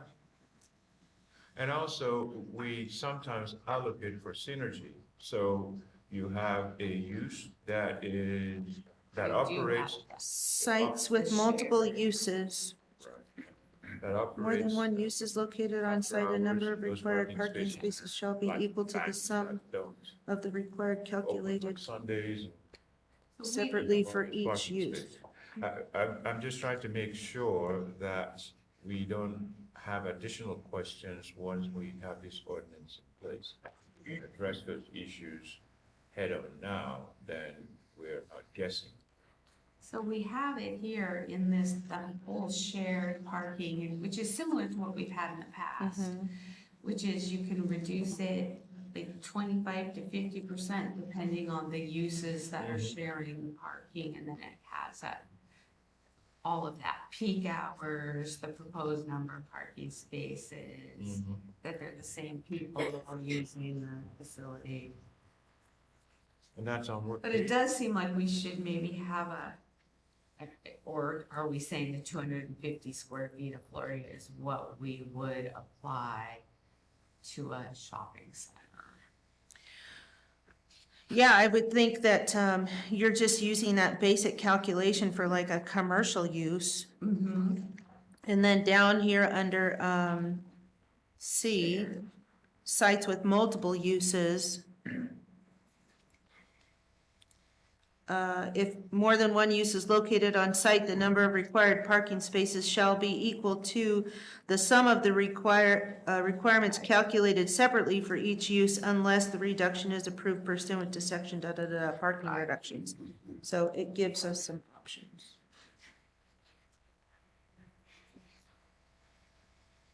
I'd like to go back to. So I suppose if we've got a commercial center, we would use the 1 per 250 square feet of gross floor area calculation. If we knew that there was one of the structures within that center might be a theater, then you could use the specific calculation for the theater. And then I suppose you even get the reduction if you so apply. And you go through the calculations to adjust it. Yeah. But I think the drive-through thing is a separate issue. Well, I've got a solution. Yeah. That instead of saying based on an analysis acceptable to the director, just as required for associated use plus queue space for vehicles as provided in 17.07.080.C.7. And that provides all the standards. Except that drive-throughs are a whole different animal with a whole different analysis associated with them. But that section I just say, it is the analysis for drive-through facility. Yeah, that's 17.07.080C7. Which I have some suggested changes to it when we get to that. There you go. Yeah. So that's fine, Okay. Yeah. I think, to reference it and then make whatever changes in that Yes, section. yeah.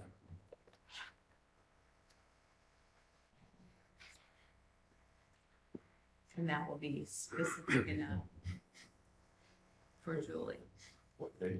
hopefully, when we're done. I think so. Yeah. Provide standards. Yeah, Yes. it's probably fine. Even better than just saying whatever the director Yeah. says. Yeah, I mean, that was more a wording issue. I mean, you can do that. You can do whatever the director says. He has to do CEQA when he does that. Yeah. Or he has to have some guidelines. Right, it's either. Applying. So. Single-sided coin. Yeah. Yes, sir. We have very few specific commercial uses. Yeah. Which seems fine. Yeah. Simplifies things. I mean, most commercial uses are, uses, 4 per 1,000 square feet kind of thing. Medical office, retail facility.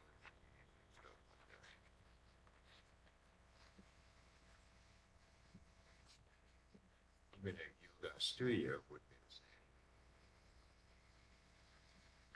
the same. And I'm sorry, well, I was, Don't seem to have, and maybe I'm missing it, is storage facilities. Do we have that addressed somewhere? It might be in a different section. It might be in it,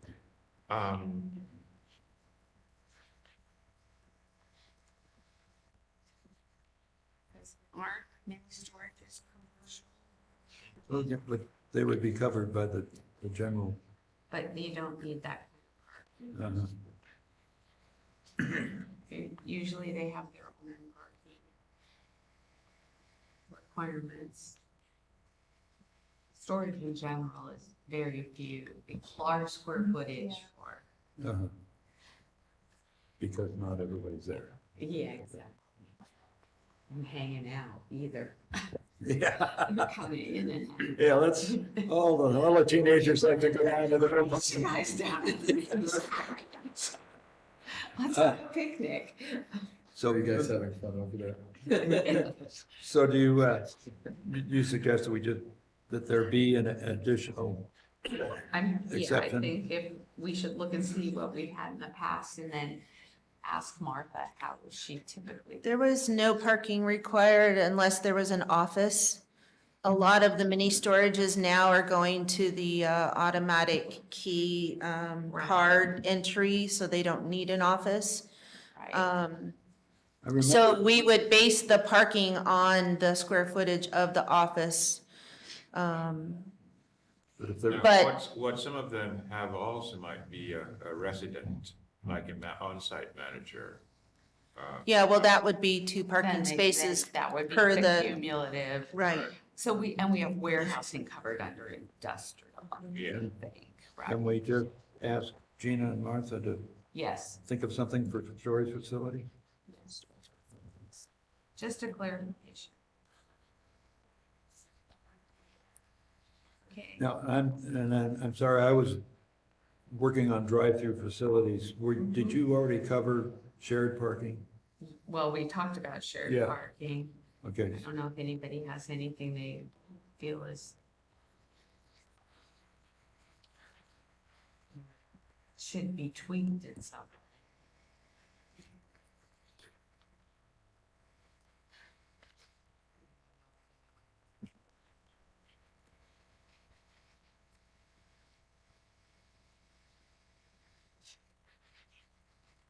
it could be made clearer if we said where a shared parking facility serving more than one use will be provided.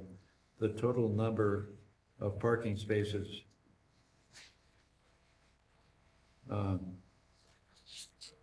required.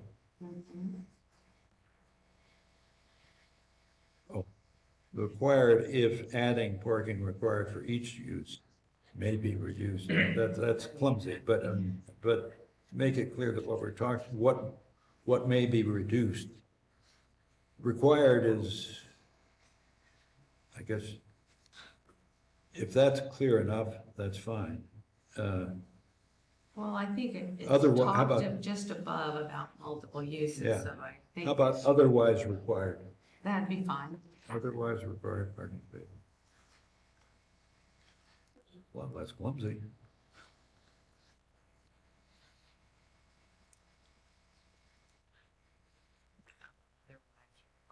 Okay, is that? That sounds nice.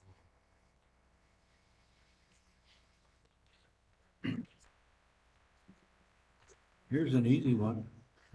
If we're going, ready to go to the next page. Under C, parking, other parking restrictions and criteria for approval.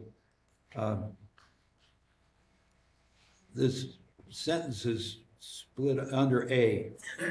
What I'm suggesting is we say special conditions, and then bring the phrase from the end of that whole entry up to the top. So it's special exists that will reduce parking demand at the site, including but not limited to, and then that whole list. What page are you on? I'm on page 32. Too. It's just reconfiguring that sentence to be more like a sentence and then sentence. the. Okay, I think 2C. that's better. I see.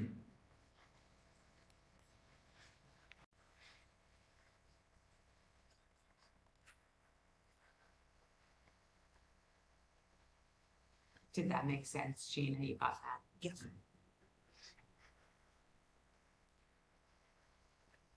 Then in the next one, parking in lieu fees.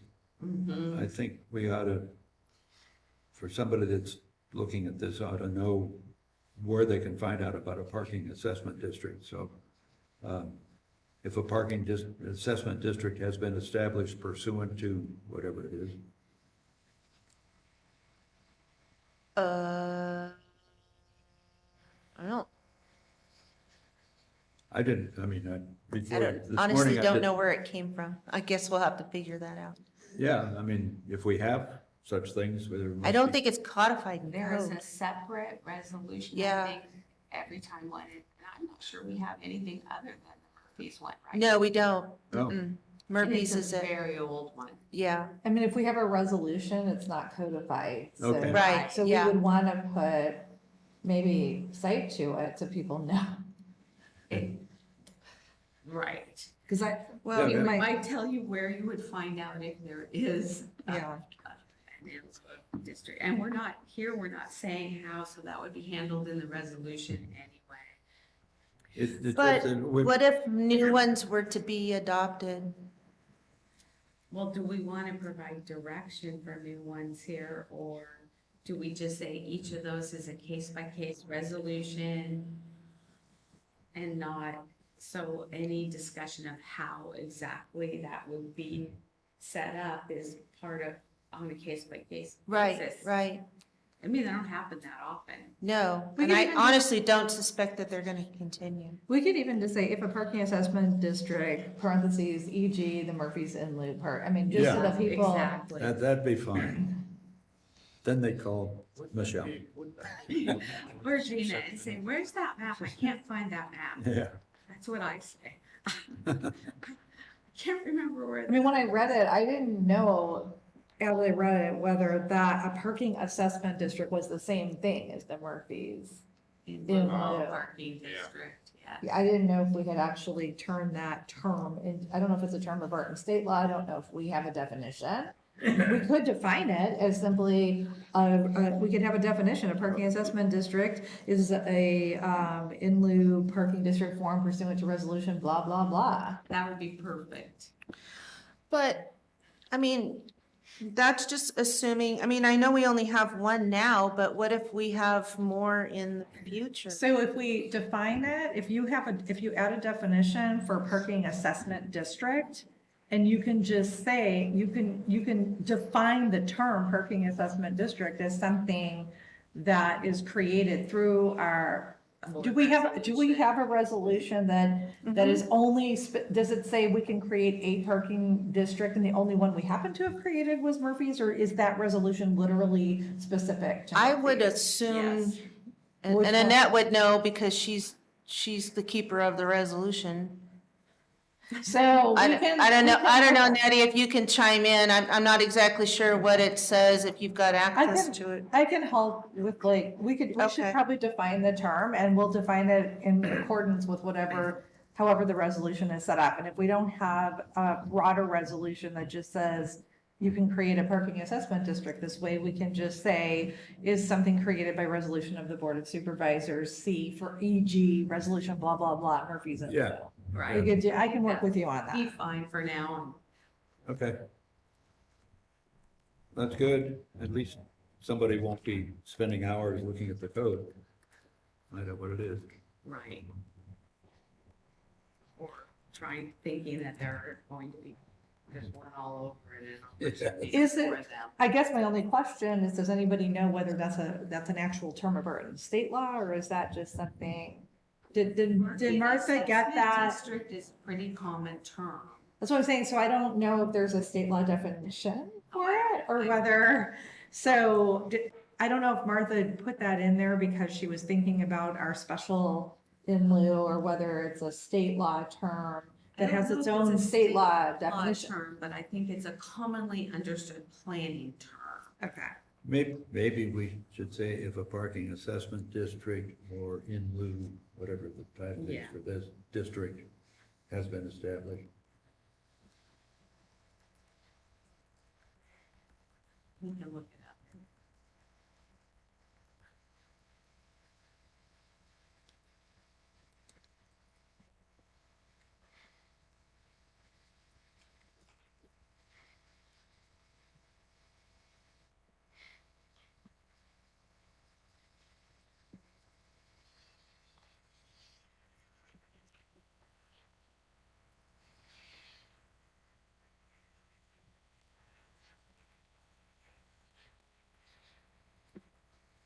Okay.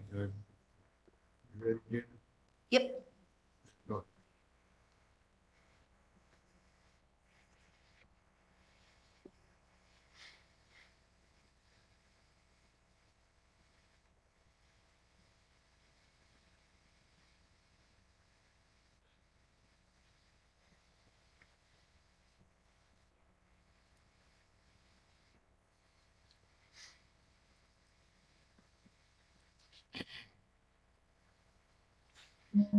Any questions about location of required parking? This is where we're talking about that off-site parking agreement. The only question I have is that the term pedestrian route, is that something that's defined somewhere?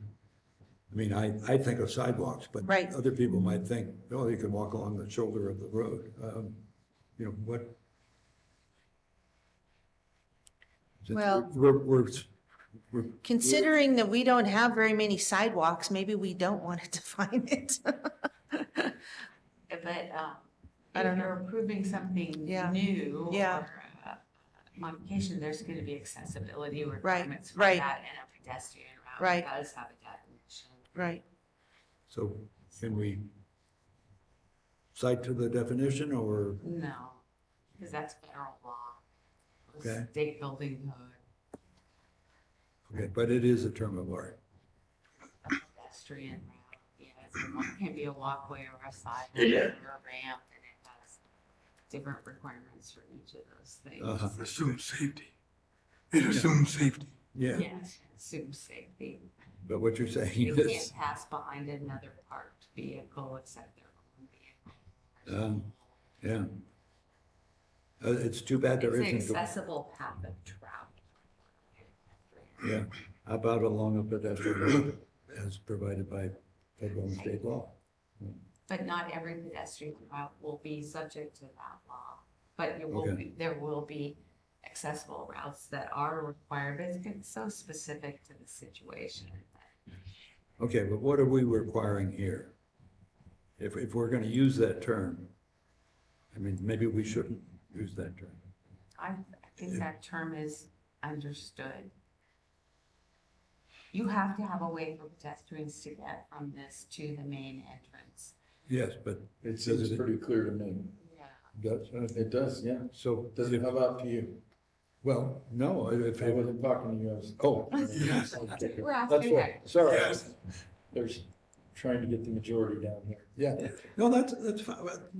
My concern is that, okay, what if if they provide parking and there is, you're walking past parked cars on the shoulder of the road, as you do in Murphy, say, and, Sometimes. yeah, sometime. Church Street is what I was envisioning.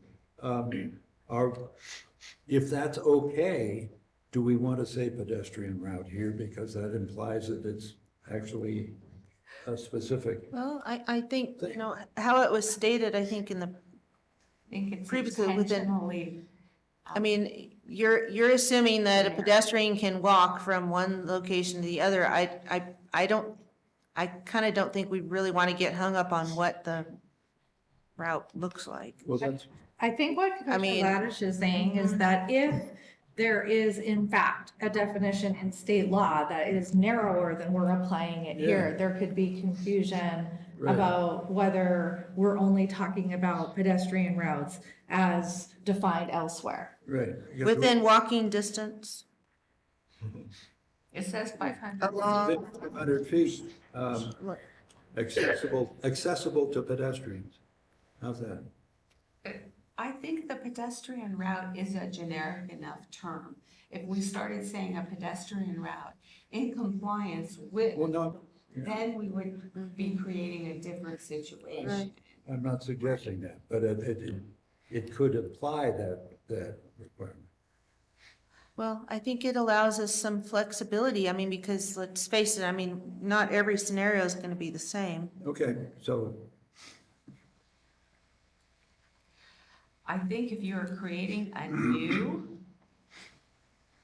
off-site parking lot for a new building, all those building code requirements are gonna kick in and they are going to meet all those requirements. I think if you're making use of an existing part, like the Black Park Playhouse Yeah. parking lot, which partially has a sidewalk and partially you're walking along the shoulder of the Right. road, then you would call that a pedestrian route. You would, okay. That's fine. It's a pedestrian can use it, but it's not ideal. Yeah, which probably covers the majority of our county. Well, that's why, Pretty that's why much. I was gonna suggest that it did just accessible to pedestrians. I think as soon as you say accessible, Now that, we start thinking about ADA. Walking in the middle of the I road. think this is, I'm fine with it. Okay. how's our legal counsel? I mean, I have to, I mean, I know, it's up to you. I actually do feel that it's better not to use a term of art that's defined elsewhere in state It's law. not, it's a generic term. As soon as you say that that route is an accessible path No, of no, I travel understand that's or a- route, then it becomes, Then we're talking about, then it is Fine. defined by state and federal law. I mean, you could, it's up to you. I think it's fine. If that's true and there's no definition of the term pedestrian route that means something bigger or smaller Why than don't what we we're just look it up? saying, then You it's want me to fine. ask? You could also Let's just just make a say, note and look it up. you could also, Or we can have if we can do that, and if we feel that we need to define it, then we can put a definition. or you in could just for say a route used by pedestrian. pedestrians. I well, mean, that's nice. I mean, I you like could just that. change it around and say Along a route route used used by, by pedestrians. Beautiful. but, you know, it's up to you guys. I don't know that we've added It seems any fine to me the clarity way it is, there. but Well, I think we get away from somebody coming in, the nosy neighbor thing, coming in and say, well, I see in federal law pedestrian route is such and such, and you don't meet those requirements. If you say route used by pedestrians, I think it solves, doesn't provide that they're safe, that they're, I think that's what we're after under our circumstances. Okay, I have a question about liability. So that- We may or may not want to Yeah. discuss out loud, but So okay. let's say, for example, let's say, for example, somebody uses a pedestrian route that some event is hosting, and then somebody gets hit by a car, and then they sue the event, and then the event says, hey, we were using the pedestrian route dictated or designated by the county, would we be included Well, in there? and that's what I don't know off the top of my head, but what I'm hearing from an architect is that this term might be used other places. It might not just be colloquial language that we're using to describe something.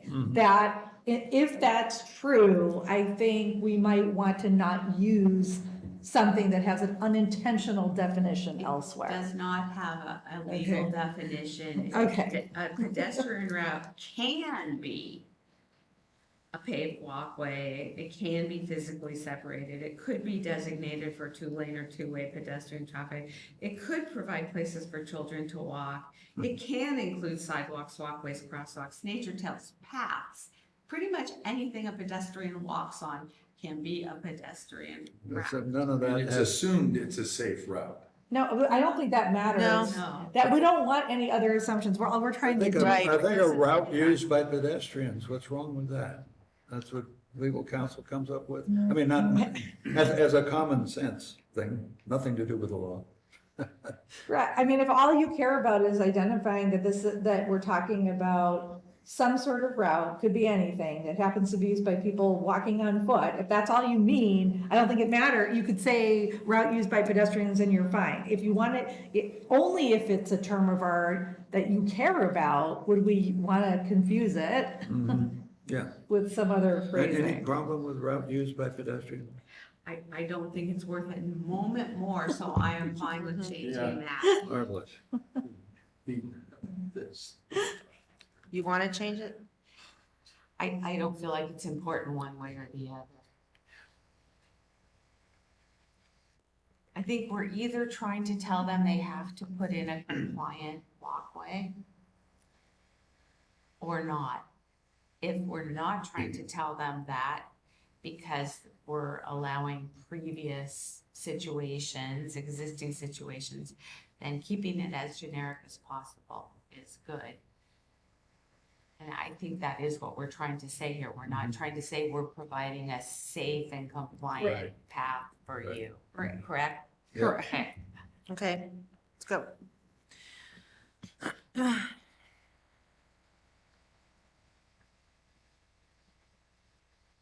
So are we on parking design standards? Mhm. You mentioned something earlier though about the parking agreement. You said that Martha told you. Yeah, she was saying that generally, jurisdictions now are moving away from the whole recordation, but our current code actually says recorded agreement.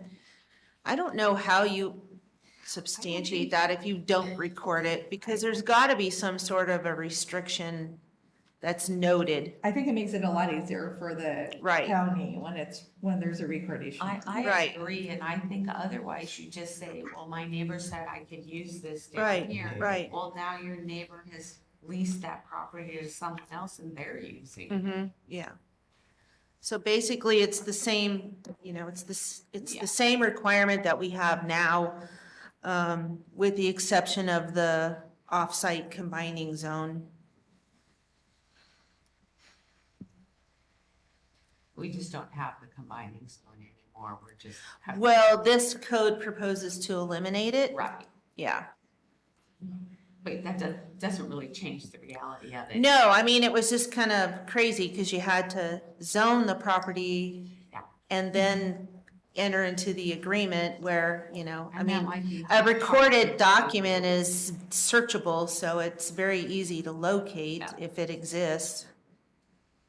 So why go through the whole rezone process? Exactly. No greater. And search. actually, once we're finding, I've never even actually seen a recorded agreement. We've got all kinds of PX combined.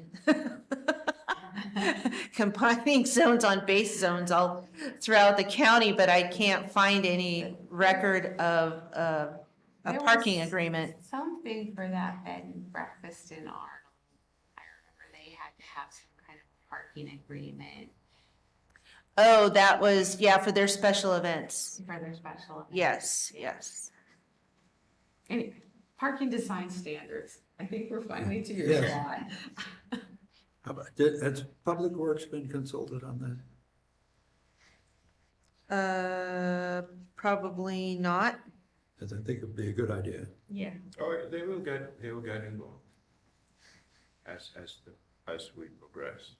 Okay, but I mean, I think it's good if they get their attention drawn to things that are, Yeah. might be This of this is particular. definitely theirs. Yeah. Under A,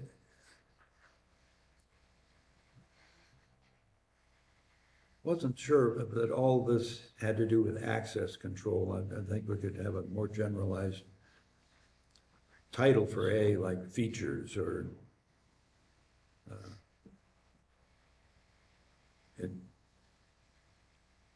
the, like number 2, bumper guards, doesn't seem to have to do with access control. Any suggestions for what the title might be is fine. Well- Then, on number 1, it sounds as if we're cutting down on access. Because we're talking about all this and or other control features to limit access. I would just suggest that we say features to provide instead of limit. Provide access only by the approved encroachments. It's no change in the effect of the thing. I'm wondering if bumper guards are truly bumper guards, or they are wheel stops that you're talking about. Well, I think that's what they're talking about. That's what I was seeing on bumper guard. Was wheel Because stops. Wheel stops are a different thing. Oh, really? What are bumper guards then? I mean, bumpers are something you stops you from running your bumper. Oh, The right. wheel stop does it too, but a wheel Like- stop is on the ground. Yeah, I thought- Would that be like a pole or something that would keep you from running into like a All sorts of propane things. tank or Sometimes something? there's a board. Yeah. I said, it's guarding your bumper. I thought it was Or it's somebody preventing bumping. your bumper from, it's guarding somebody Right. else from your Yes. bumper. Okay, But so I would- yeah, Or if it wants to say bumper guards or wheel stops so that people understand that's what you're talking about, anything that stops them from driving onto the sidewalk. great. Let's do that.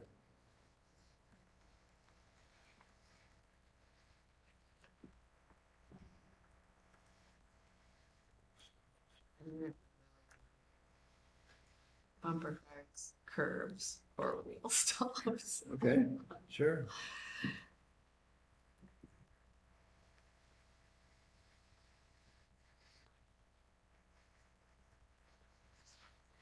So we'll look at it on my mind because I have a client struggling with all this right Yeah. now. With what? We're saying bumper guards, curbs, Oh. or wheel stops. I mean, all of that is a way to prevent people from pulling through the parking space. Right, longer than you right. want them to.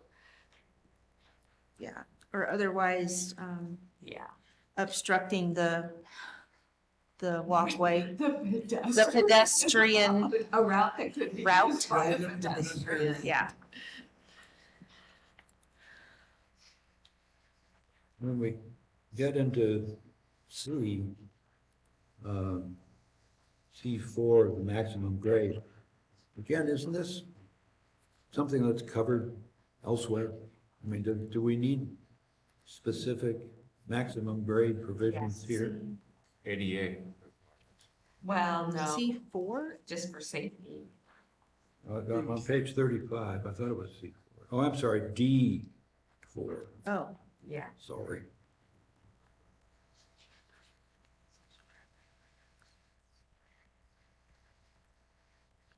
But we do need this. Well, that's only talking about driveways. If you're Right. talking about parking lots, No, this is only talking about driveways for parking. Exactly. And I just wonder if we're either duplicative or in conflict with other parts of the code. and I think that that pretty much matches our driveway. But But if we're talking about parking lot design, there actually are minimum and maximum slopes for accessible and not accessible portions of a Yeah. parking area to prevent doors from closing on people's legs. Never happened to me. I don't know if we need to get into that level of detail here. If that's something that Public Works is gonna review anyway. I guess my point on the maximum grade is if this is provided somewhere else, we should just refer to that or not have this in here at all. But I think it'd be a good idea to refer to where the requirement is somewhere else in case that requirement is ever changed, even if these are consistent now. You want to have one reference for the county.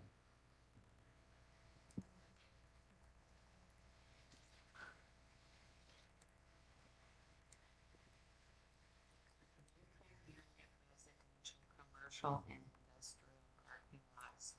So it doesn't, this doesn't make sense where? because it Maximum grade. applies actually on single family homes on driveways, but there's no parking lot there.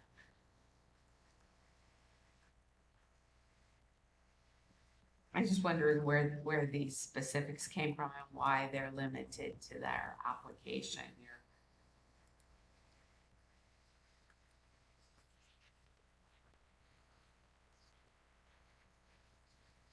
I guess they figured that the single-family residences are covered elsewhere, It because they're seems, not, they won't have a parking lot. yeah, but I mean, if we just said the maximum grade or slope of driveways and access areas for parking lots shall be as provided in such and such.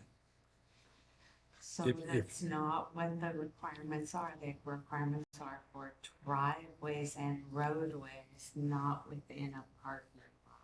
think they're trying to take those same things and then apply them in a parking lot, but that's not what they're written for. Yeah,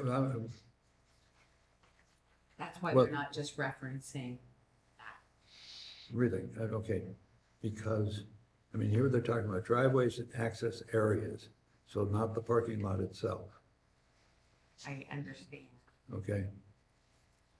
But a reference to those other standards would not be right. Well, those others don't talk about parking lots at all. No, I know. Yeah. But if the standards for driveways and access areas for parking lots meet the standards for, general standards for What I think driveways. they're trying to do, so I think that's a question for Martha. Are you trying to mimic the requirements for driveways? And if so, just reference in those, here? reference those requirements.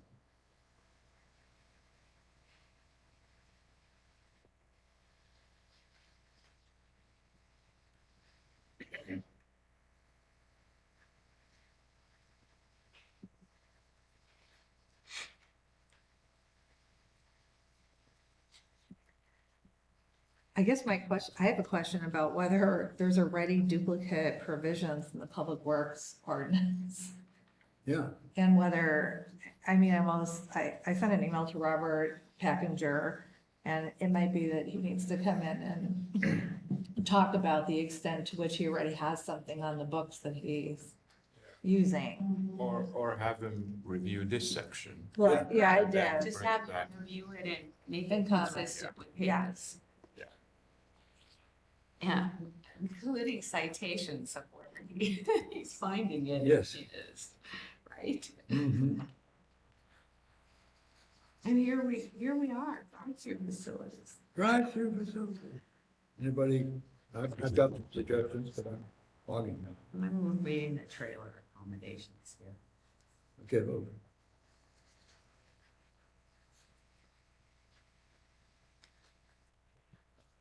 Okay, what I'd suggest is the second sentence. Patrons using the parking lot shall be able to access parking spaces and exit the property. Then eliminate bypassing, substitute without using the drive-through lane. Yeah, I think they meant this to be bypassing as a single word. Bypassing the drive-through. Will be able to access parking spaces and exit the property. Bypassing, they Oh, meant, I just mean so what you by- were trying to say. Bypassing. Yeah, I think Okay. your wording's probably better, Thank you. because this makes it sound like they're. Yeah, something. Without use. Yeah, so basically, you should be able to park and walk into the building and not get trapped in Exactly. the drive-through lane. Yeah, exactly. Can we also make the windows a little shorter so people with short arms don't drop the change? I mean, seriously. I think we ought to get that in here.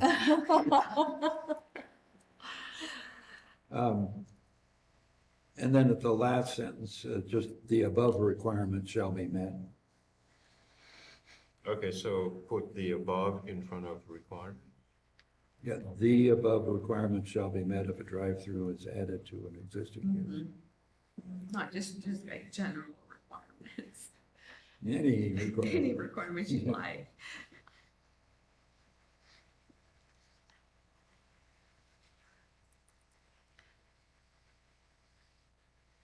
But you know what's not really talked about here is that required stacking area for people Mhm. in drive-through facilities, and that's what it was trying to talk about back here where it referenced that. So it seems like that needs to be. Well, I think don't you think it's covered with, as long as it isn't bollocksing up the rest of the people trying to use the area? No, because the problem is that it runs out into the public way. Ah. So you need actual studies from if it's a fast food place, something like that. Yeah. You need a study and they know how quickly they move people through and how much space they are likely to Yeah. need, and it's different for different ones. Yeah, It's and a that's, messy thing. yeah, and that's why some places have a payment window and then your pickup window, so you don't get all that backup. So In you and pay, out. you move forward, other cars move behind, then you pick up your food and you. So we're gonna solve all the possible Well, problems. We're I gonna just try. think you need to think that the design needs to be incorporate those provisions and then be reviewed with, that data needs to be provided by the applicant and reviewed by Public Works. But I remember when they tried to put McDonald's in San Andreas, and they got completely hung up because they could not come up with a design that didn't Is that what happened? impact. Well, there's a whole lot of things Really? going on with it, but their counts, people ended up not being sufficient to justify the development costs. But there's a Apropos. whole lot of stuff for drive-through facilities, and I'm not an expert on it. Well, at least we've done something. There's plenty of studies out there. Yeah, so it just seems like we need to, I'm sure Martha has information on here that she could. So what do you want? Well, it said something back here, right?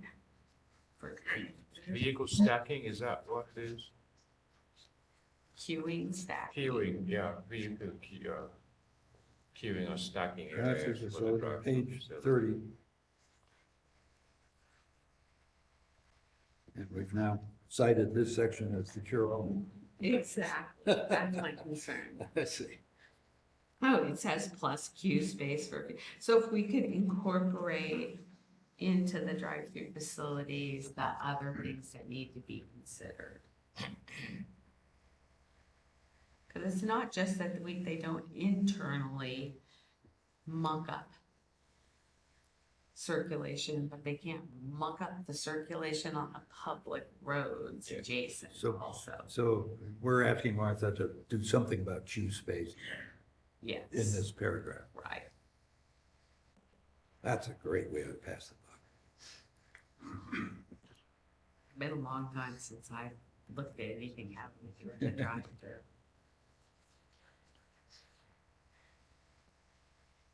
Okay.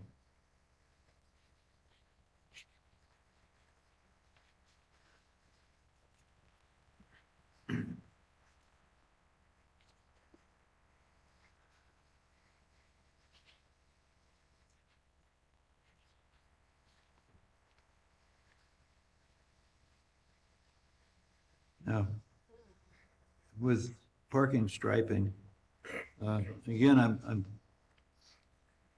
one of that wonderful, that source you gave us about, you know, the philosophy of zoning and this sort of thing, it's one of the main things is user-friendly. So I think when we say, at the end of the parking striping shall be so installed that it be in accordance with the standards of the county for such improvements, I think we need some citation as to where people can go to find that. Right here on this page. Well, is it? Minimum parking dimensions. Well, Yeah, I it mean, would just be the parking dimensions, just make Oh, sure okay. where they're double, In are we accordance striping with double the- lines or single lines, and are we going with 8.5 by whatever, 10 by 20, 8.5 by 19, 7.5 by 15 for compact spaces. Yeah, so, And then we have the backup aisle requirements, which is also in that diagram that Michelle is just looking at. so we that just want to gives say us- in accordance with this chapter, right? Yeah. Right, the whole chapter, 'cause Yeah. it does have the design Right. circulated. Because we haven't figured out what this figure number is. This figure number is to be determined, so, but that would be how we would strike a parking lot.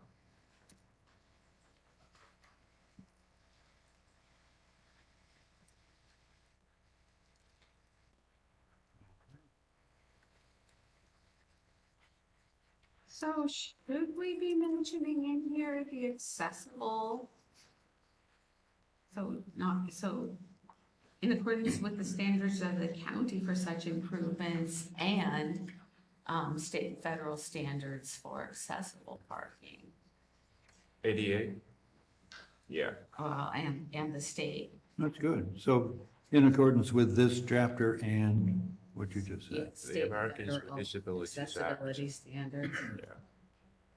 Let's just call it out. I mean, we Because could there get are- more specific, we could cite the chapters. Yeah, and- because there are Oh, no, specific that's okay. striping requirements for accessibility areas.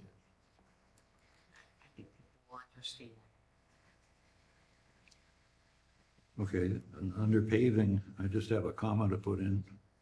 Second line from the end, between asphalt and concrete. Yeah, so we definitely need Public Works to look at that. There is something called asphalt concrete, which Is I, it? if you remember That's from what back in. asphalt is. Yeah, there was the, do you remember the whole asphalt plant, all the hearings on that? Yes. Okay. Because Well, asphalt That might is be a term. bitumen and Yeah. AC is actually asphaltic concrete, which is. Okay, well, maybe I'm wrong. asphalt. I didn't know there was such a thing as asphalt concrete. So what's intended? I think the way it's written. I think it's fine the way it's written. Okay.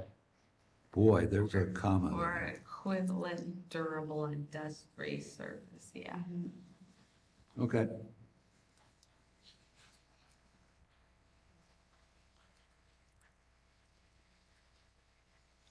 And under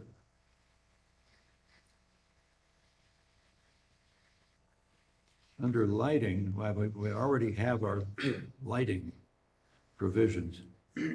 I'm thinking that maybe we should say said lighting shall comply with section 17.01.090. I was thinking that. Point yes. D, with that section taking precedence in case of conflict. And the California Energy Code, which has extensive requirements. I could say that slower if you want. So basically strike all of that. Oh, I was adding that to So the end. just add to it. Oh, you Adding just that- added to the end. Yeah. To the just end. add it Yeah. to it.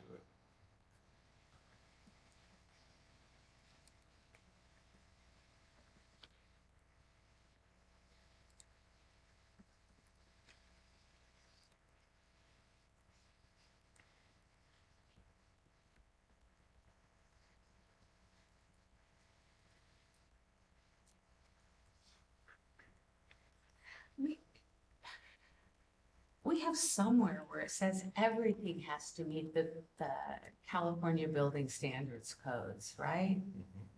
Anything new? We don't need to repeat that every time we're. No.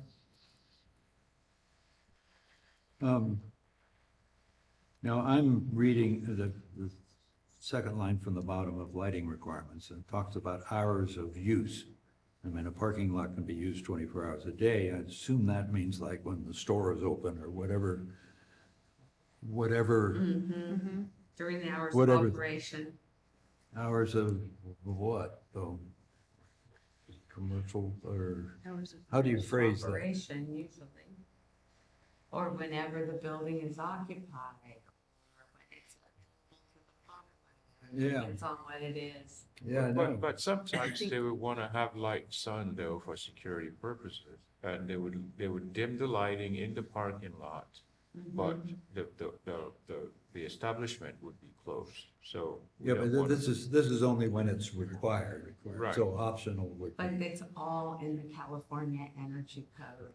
Exterior lighting for commercial. But There then- are extensive rules about it. When security lighting can be on, the levels it has to dim to. and- So what should we say here? Well, that's why I was asking, do we have some overall thing that says everything has to comply with the California Building Standards codes? Because there's things for every one of these in those codes. There's some little element that might apply. So I don't know, this just happens to be a place where it's gonna apply big time. But if it's an existing parking lot, it will, there's no requirements being enforced anyway.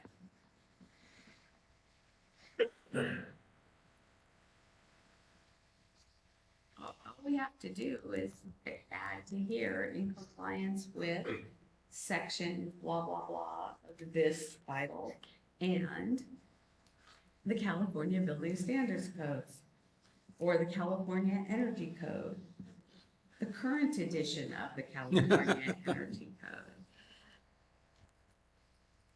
If we want to point people specifically to those. And would that make it clear what the hours, I mean, that takes care of the hours of use. Yeah, there's a lot of stuff in there. So are we just referencing the California Energy Code? That's what I would do. Well, I think we would need to reference the other section. And of the this code. section. Right. of our own Code. Right. Yeah. Yeah.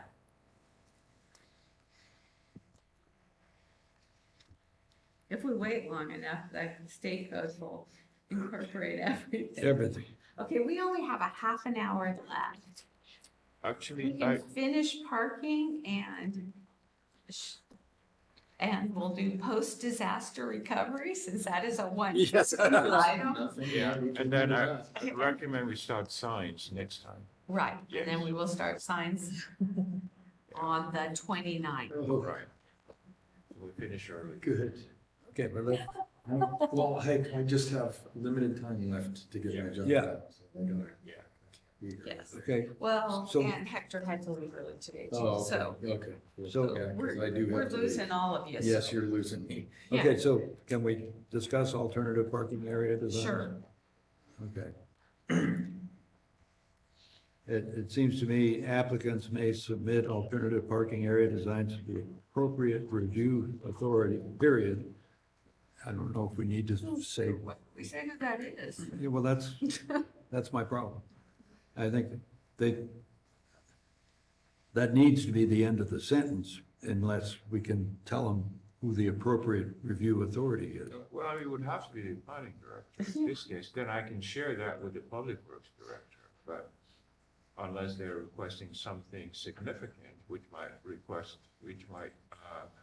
a variance, it doesn't come to the planning commission. Unless you So- think you know what it is they're trying to refer. Was, if we just said, if it has to come to you and then you decide where else it goes, is that what you think? Well, then why don't we just say, shall, may submit, or is it that we should say shall? I mean, I just don't know if I don't know whether Public Works has to separately approve parking They might design. have to Well, because we they're do. talking about the paving section. This is all about permeable paving. And so because you're gonna meet the LEED green building standards. So they're saying you could have those pavers that are load bearing, but they're planted. You can have permeable asphalt that allows water to drain through it. You can have specific kinds of gravel that can be compacted sufficiently for emergency vehicles, but still will absorb rainwater. So it's really up who has the most expertise in that area. And it's gonna be planning, public works, maybe even the building And building department in some cases. Yeah, and that would be the process. Submit to planning, then we route to public works and building. So do you want to say appropriate review authorities? So, I think, yeah, applicants may submit alternative parking area designs to the planning director, period. Then start the next sentence if they can demonstrate, but all this stuff, but should this be an administrative use permit? Well, it would depend on what exactly is being proposed and to what extent is it deviating from adopted standards. And so it could be, the example they're using is clearly about the paving section, but it could be anything, right? Somebody Yeah. could submit an alternative Yeah. parking design Lighting or? Yeah. for It could be anything, anything. right? Right.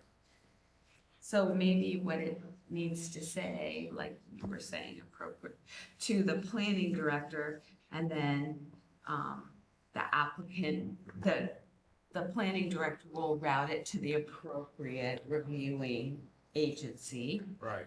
And the applicant must demonstrate that variations in the requirements are warranted. Whatever. And then, and end that sentence with, after the word approved. Oh, I think this is trying to give people a hint. You have to have the whole sentence so they understand. I don't know. But it No, needs to be no, made into a complete sentence. If they must demonstrate, Right. well, then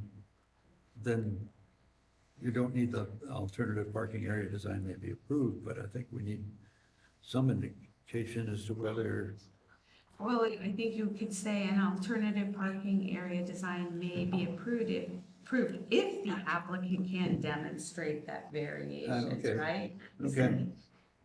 okay. You with us, Gina? No, she's rubbing her head. For one, I have a hard time hearing you. Gina's So- left the building, I'm sorry. When you're having your own little conversations and you're talking to each other, I have a very difficult time Yeah. following along, so I'm just gonna wait for you to would snap me like to attention. to send you something or write Sure. something? I think I Yeah, understand. I'll get Yeah. with him and we'll make sure we. Okay. so that's it? Well, no. Let's take a look at 1708 post-disaster recovery. Oh, well, Just the yes. place marker. I know. Okay. So we're good with that, right? And we will Yeah. take up November. Tim, do you have anything to 29. say about the place marker? I'm sure there's some edits we can make there. I have a serious objection. Uh-oh, somebody has an objection. Yeah. Yeah, that was you. Okay. Okay. And then we just need to close the meeting. Okay, Well, is there any public, like, Annette was saying there might be Just- public comment. I was for just this gonna item. ask Annette, is there anyone online who would like to provide public comment? Jessie Fowler's online, but I'm not sure if she wants to comment or not. She hasn't raised her hand. Zoning ordinance? I think she should This probably. is Jessie. I have no comment. Thank you, though. But Jesse, I will be in contact with you about exactly what all sort of data you have that we could provide the consultants. So you're going to be in the office tomorrow? Holiday. Something for the county. But I'm always, if you email me, I pretty much always have my phone on me, so I can reply to you. Okay, great, thank you. She lives and breathes. Okay, So when we reconvene on the 29th, I just happened to notice that I have an afternoon 2:30 appointment to go see my eye doctor on that Wednesday. It's been made, the appointment's been made for Yeah. about a year now. Right. Would you like me to see if I can push it back? Or do you want to make sure that we can kick off and stop by 2:00 at the latest? I guess, is Martha going to be available? Do we know? I can check and see. She wasn't planning on coming back on until we, move on to the next section, which Oh, would be okay. admin. But if And- there's, If you can, Your thank you. appointment. I don't want you to right. have another, So let me see if I can push it back a little bit without, extending I don't want to have to reschedule it for like months Yeah. out or anything like that, but, yeah. if I can't, then, we'll have to leave, we'll have to stop early. Well, I have to get to Jackson, so I'd like to leave myself at least 35 minutes. Yes. 40 minutes. Yeah. 40 minutes to go to Jackson? Well, by the time you Or- park in the parking lot and you go in and you check Sorry, I in. just had to say that. I just dragged.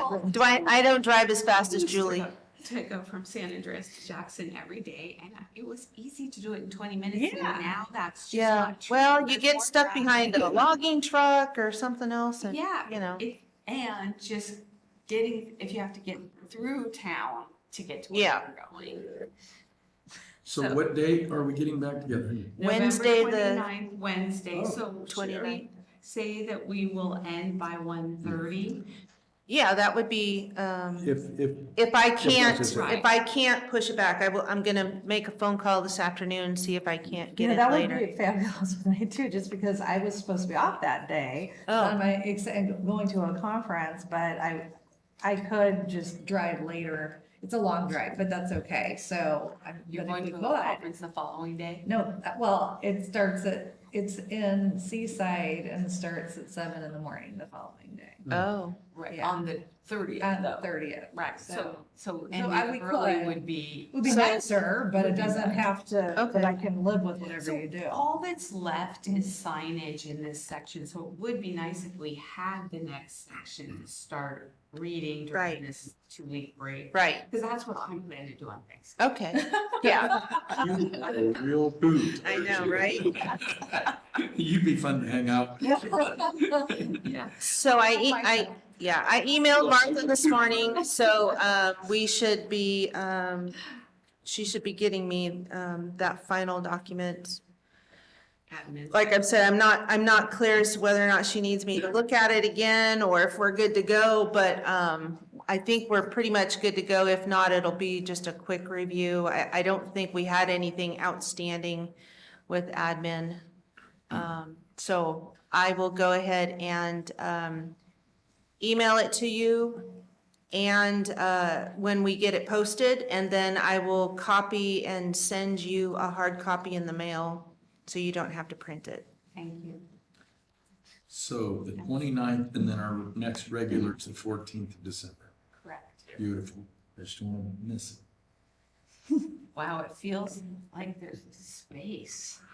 Mm.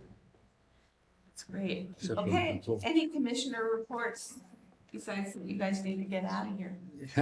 No. No report. I have no report. Hector? I'm good. I hope you're better. And planning director Oh, just one reports? slight report done.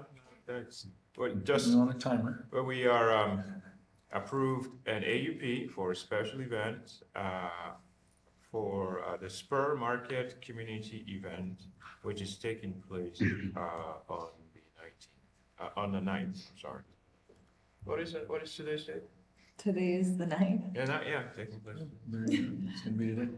So, Just adjourned to it. FYI. I have a question about when we expect the hardwoods ordinance to come to us. As quickly as I can schedule it on your agenda.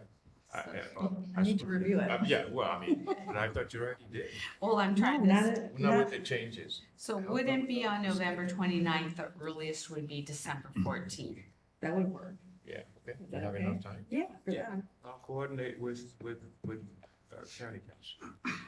I'm hoping that Ms. Fowler is still listening and she can share that information. Absolutely, yeah, she will. Yeah, I'm here. You said the 14th of December? Yes. Yeah, I will definitely let everyone know. Thank you. Good. I should make one thing clear. On the 29th, I have to be at the airport to pick up my sister that's coming in from out of state. Will we have a quorum? I'll be here. We'll have three. Okay, I will commit. good, okay. As long as Michelle doesn't take any other clients. Yeah, exactly. So, Shut down your business, It's- Michelle. It's a Wednesday, That's so true, I'm not okay. likely to have any conflicts with anybody. Okay. Thank you. Parker here. Thanks for thinking of that. Okay, and you'll be here. All righty. We are adjourned. Thank you. Everybody have a really great Thanksgiving.